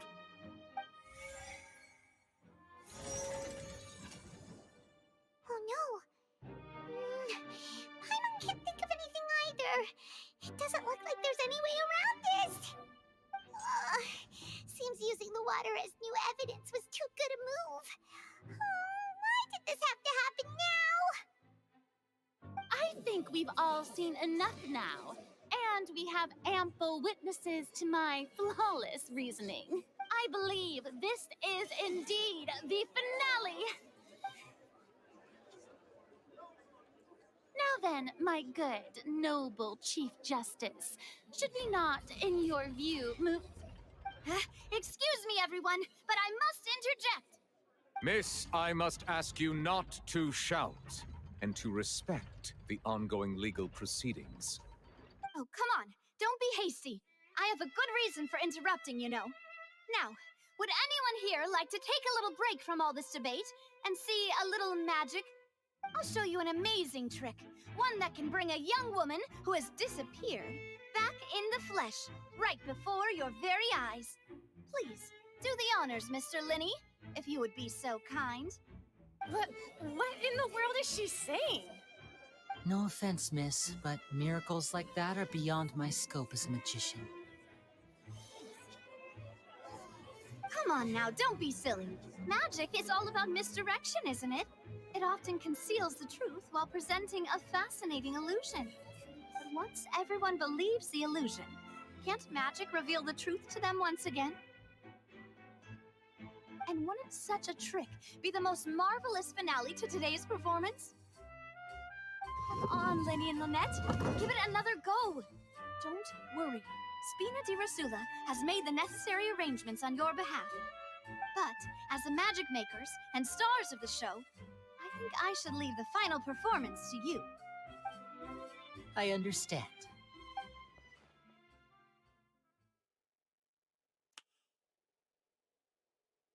And voila!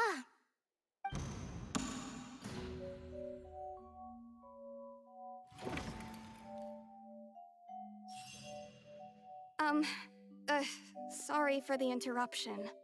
Wait, isn't that Halsey? So the whole thing about people dissolving wasn't true after all? To be clear, I'm only here because this person told me that if I testified, the merit of doing so would lessen my sentence. I was hiding outside this room listening to the proceedings because I was afraid that I would be the one put on trial. I was just feeling happy that no one had noticed me, and then before I knew it, she caught me. That'll teach you to underestimate us three. Where should I begin? I'm sorry. I'm the one who killed Cowell. I admit it. What? Why? Firstly, my name isn't Halsey. It's Lillian, and I'm originally from Mondstadt.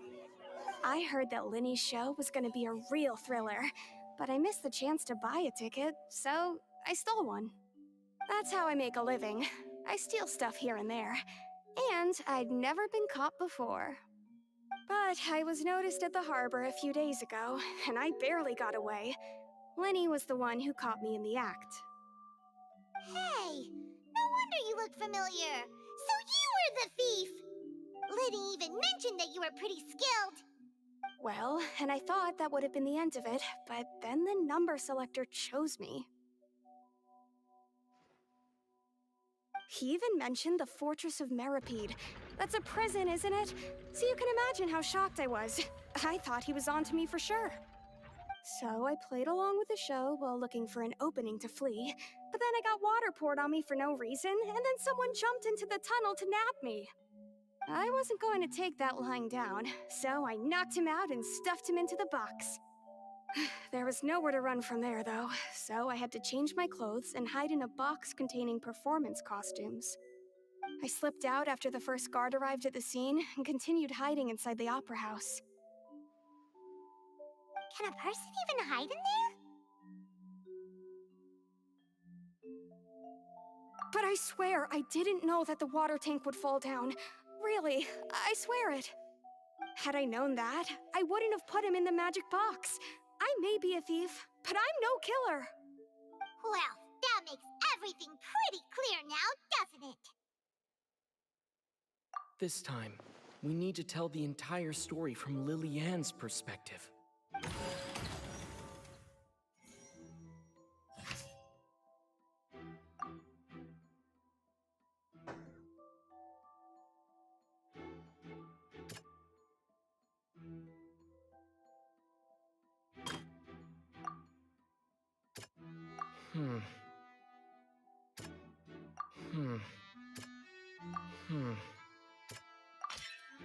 The strange sound wasn't from a fight.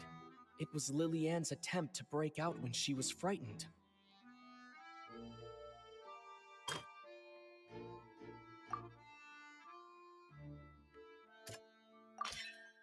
The flower vase was not broken to cover anything up, but it was smashed during the struggle between Lily-Ann and Cowell.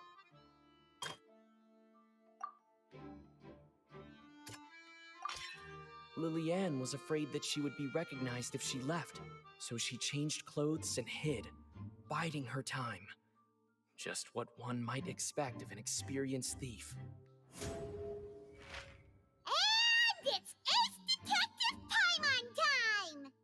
Having been selected out of the blue, Lillian panicked. Her panic only intensified after she entered the tunnel and had water poured on her head. So she kicked the door open, producing the thud we all heard. Hearing the commotion, Cowl leapt into the tunnel, only to discover that Lillian had not dissolved.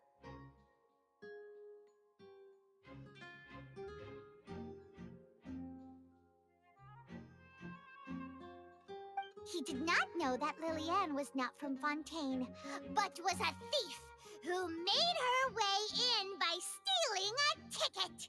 Mistakenly believing that the water from the primordial sea needed time to take effect, he tried to force Lillian back into the box. The two broke the flower vase during the struggle, but Lillian came out on top, knocking Cowl out and putting him in the box. With no way of escaping, she changed her clothes and hid in the costume trunk until the performance ended.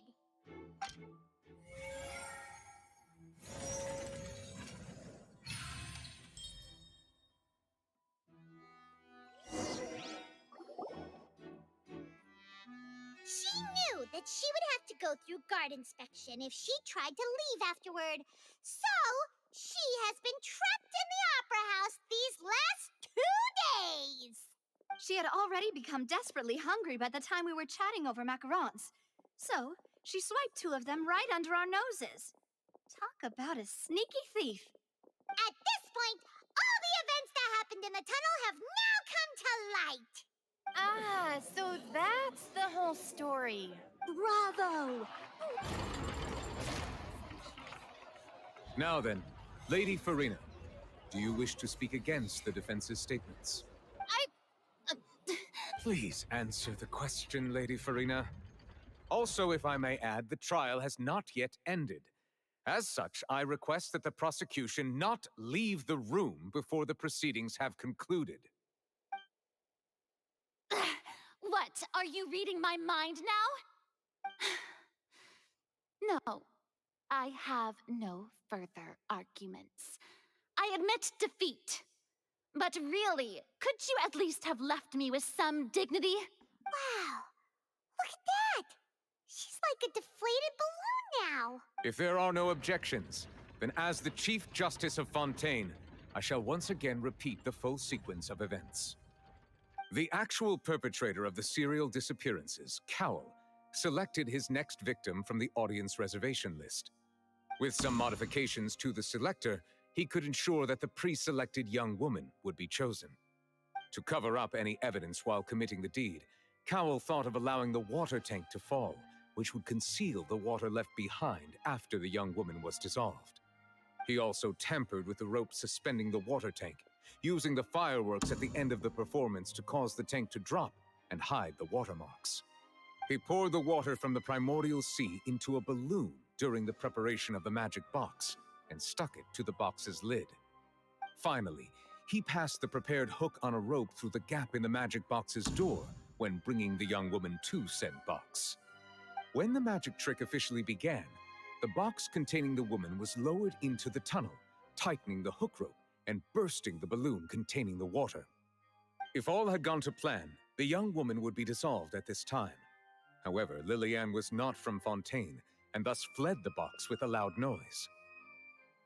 Realizing that there was trouble, Cowl entered the tunnel and met Lillian. Thinking that the waters had not yet taken effect, he decided to proceed. However, his opponent was more capable than he thought, and he was overcome, knocked unconscious, and placed into the magic box, and thus became his own final victim. Lillian, according to her own statements, then changed clothes and hid until the performance ended, before hiding in other parts of the opera house. As for Linny, he was in the underground structures within the opera house, and was thus ignorant of these happenings. From this reconstruction of events, we can conclude that Linny, the accused, is in fact innocent. While there is much in Linny and Lillian's conduct that should still be investigated separately, this case, at least, can be handed over to the Oratrice to make the final decision.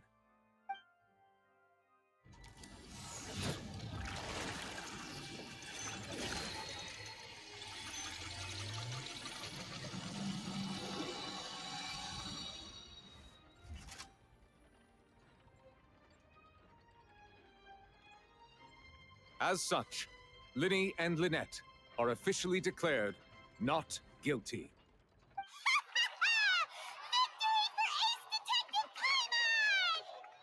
Great work, partners. Thank you all. Thank you so much.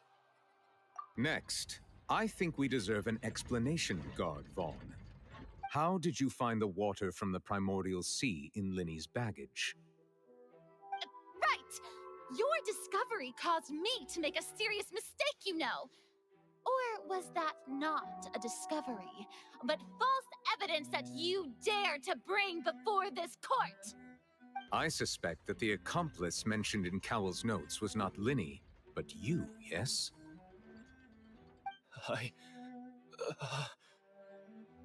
I'm sure you know what you must do to lessen your sentence.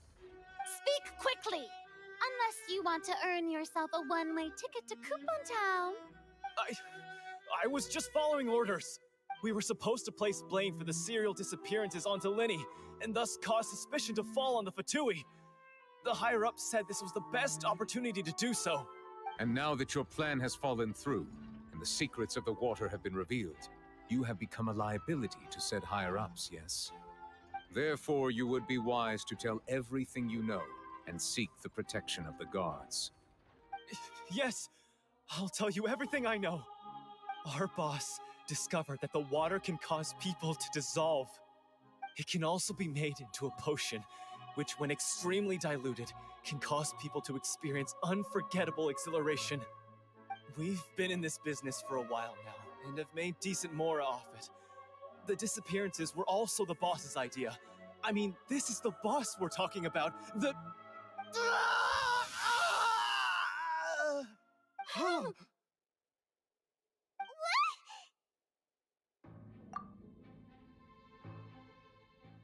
And now he can no longer talk.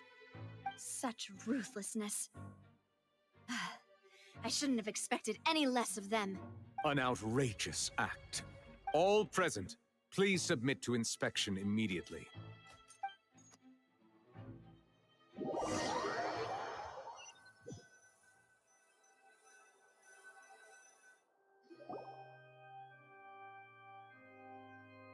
So, we're just going back now? That's true, but... Traveler, Paimon! Please wait. Linny... I know you may not want to speak to me right now. Maybe you don't even want to look at me. But still, let me thank you again for defending me to the end, even after you learned that I'm a member of the Fatui. I guess. But regardless, I'd like the opportunity to set things straight. I didn't approach you with any ulterior motives or ill intent. I've spoken to you as myself, just plain Linny this entire time. As for why I'm a Fatus, it's because the goals of the House of the Hearth align with those of an orphan like me. That's all. That was how Father, who you might know as the Knave, approached recruiting us back then too. The Knave? The one who controls the House of the Hearth? She's your father? That's right. And since we're here, I was wondering, would you mind hearing a story? It's about my past. Back when our parents first died, Lynette and I were left wandering the streets. To survive, I took to surreptitiously observing an older street performer who did magic. It took me several days to figure out how he pulled off his amazing tricks. I took my sister through several streets until we found a crowded corner, and we began to perform magic tricks there.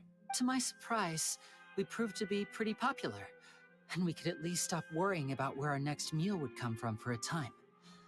But I didn't want my sister to remain a street rat together with me forever. Before long, an aristocrat came to me and claimed that he wished to take us in after watching my performances. So you went from orphans to nobility just like that? That was how we felt at first, too. As if fate was on our side and we could say goodbye to those painful days. But I gradually discovered that while we were called foster children, he was really after my talent for magic tricks. He would constantly take me to all sorts of banquets to garner attention, which he would then use to expand his social circles. That doesn't seem too bad either. Better than roaming the streets at any rate.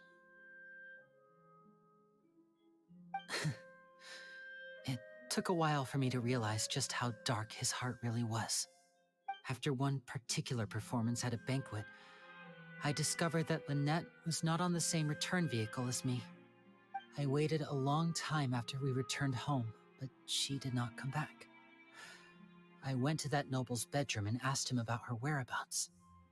The answer he gave me was, she caught the eye of the most eminent person at the banquet, so I sent her over as a gift. I mean, you'll be able to perform your magic regardless of who your assistant is, yes? Oh no. So he was gonna... But wouldn't Fontaine's laws deal with such people? As far as outsiders are concerned, this is a relationship akin to adoption or foster care, and they have their ways of escaping the eye of the law. I managed to ferret out the location of the mansion of that so-called eminent person and hurried through the night. But by the time I leaped over the walls, avoided the guards, and made my way in, all I saw was the moonlit ground covered in blood, and the knave standing there in the darkness. So, she'd already taken care of that guy. That's right. She had rescued my sister before she could come to any harm, and had even discovered several girls hidden in a basement, all of them orphans. Father, the knave, might have seen something in me, and so she made me an offer. The House of the Hearth welcomes you, for your interests align with ours. Here, none will ever betray you. Indeed, betrayal shall never be permitted here. I was hesitant to trust her. I had just been betrayed by nobles. But she was also quick to destroy the noble who had taken us in at first, giving us back our freedom. Oh, so that's how the two of you joined the House of the Hearth. She has her own plans. She has gained permission from the Tsaritsa to first use the Gnosis's power once she obtains it. She plans to use it to find a way to break the prophecy and save Fontaine. So, she believes in that prophecy too? That's right. The whole House of the Hearth is currently working to combat that crisis. Today's case has also proven that people from Fontaine can indeed dissolve into some sort of water, thus further supporting the prophecy. All of us house members here, Lady Arlecchino herself included, are from Fontaine. We won't give up on defending our homeland. To us orphans, the only connection we have left to this world, apart from our family, is our homeland. So, from small deeds like distributing magic pockets to huge schemes like stealing a Gnosis, everything is aimed at dealing with that prophecy. It's all right. I understand. The only thing I can do is relate all this to you. I just hope you can understand that even as a member of the House, I have never stopped making my own decisions, and that I believe what I'm... Now? That's... Traveler, Paimon! Please wait. Lenny... I know you may not want to speak to me right now. Maybe you don't even want to look at me. Why? But still, let me thank you again for defending me to the end, even after you learned that I'm a member of the Fatui.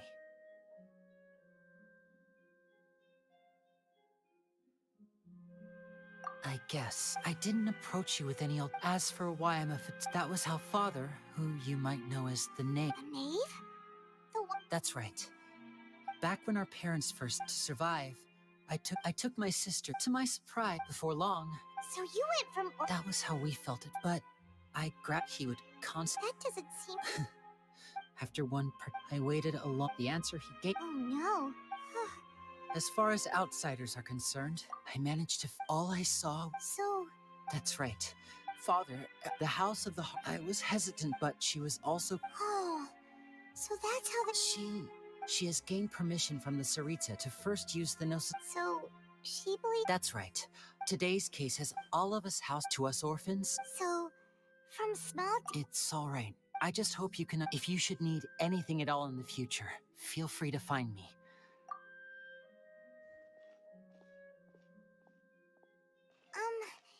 Bye, Linny.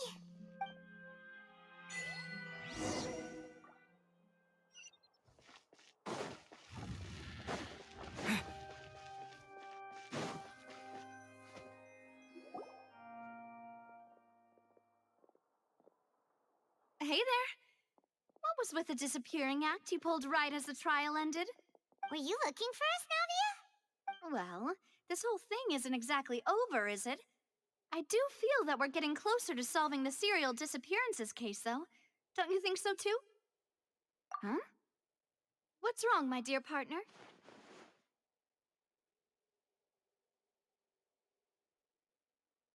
Besides, are you sure we're the ones who can crack a case that's been cold for decades now?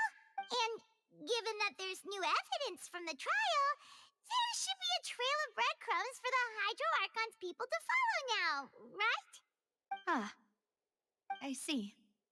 Well, I won't lie. I'm a little shocked to hear that from you. But I suppose you are just travelers who have only arrived in Fontaine after all. Sorry. I might have been too presumptuous. Don't say that, Navia. Ah, and we were having so much fun investigating with you, too. It was like having new waters flowing into a stagnant mire, causing new hope to spring forth, and the reflection in the murk to become clearer. Well, sorry about that. I'm a bit prone to nostalgia. Don't mind me. Wait, shall we have a farewell meal? You know, to commemorate our time as partners? Huh? Do we really need to get that formal? Well, guess you really did treat us as partners, huh? Well, I'd just like to have a proper ending to every important memory. That way there are no regrets later. Anyway, it would just be a meal, so it shouldn't take up too much of your time.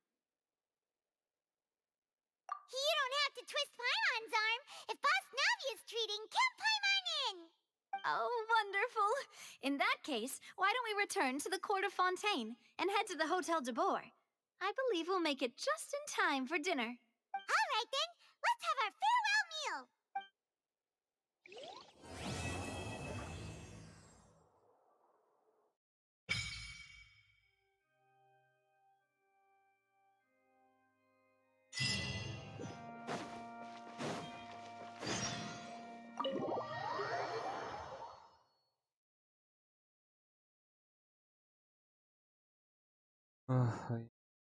And this text to read.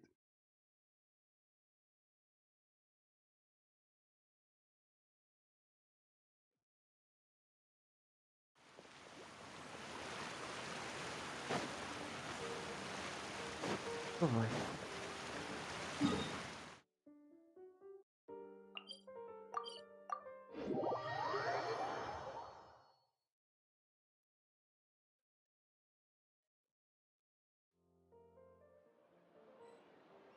I...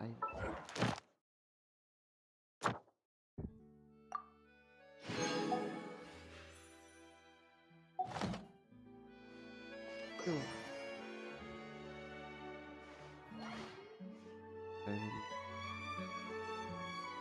The next maybe and so watching it. Have fun. Bye.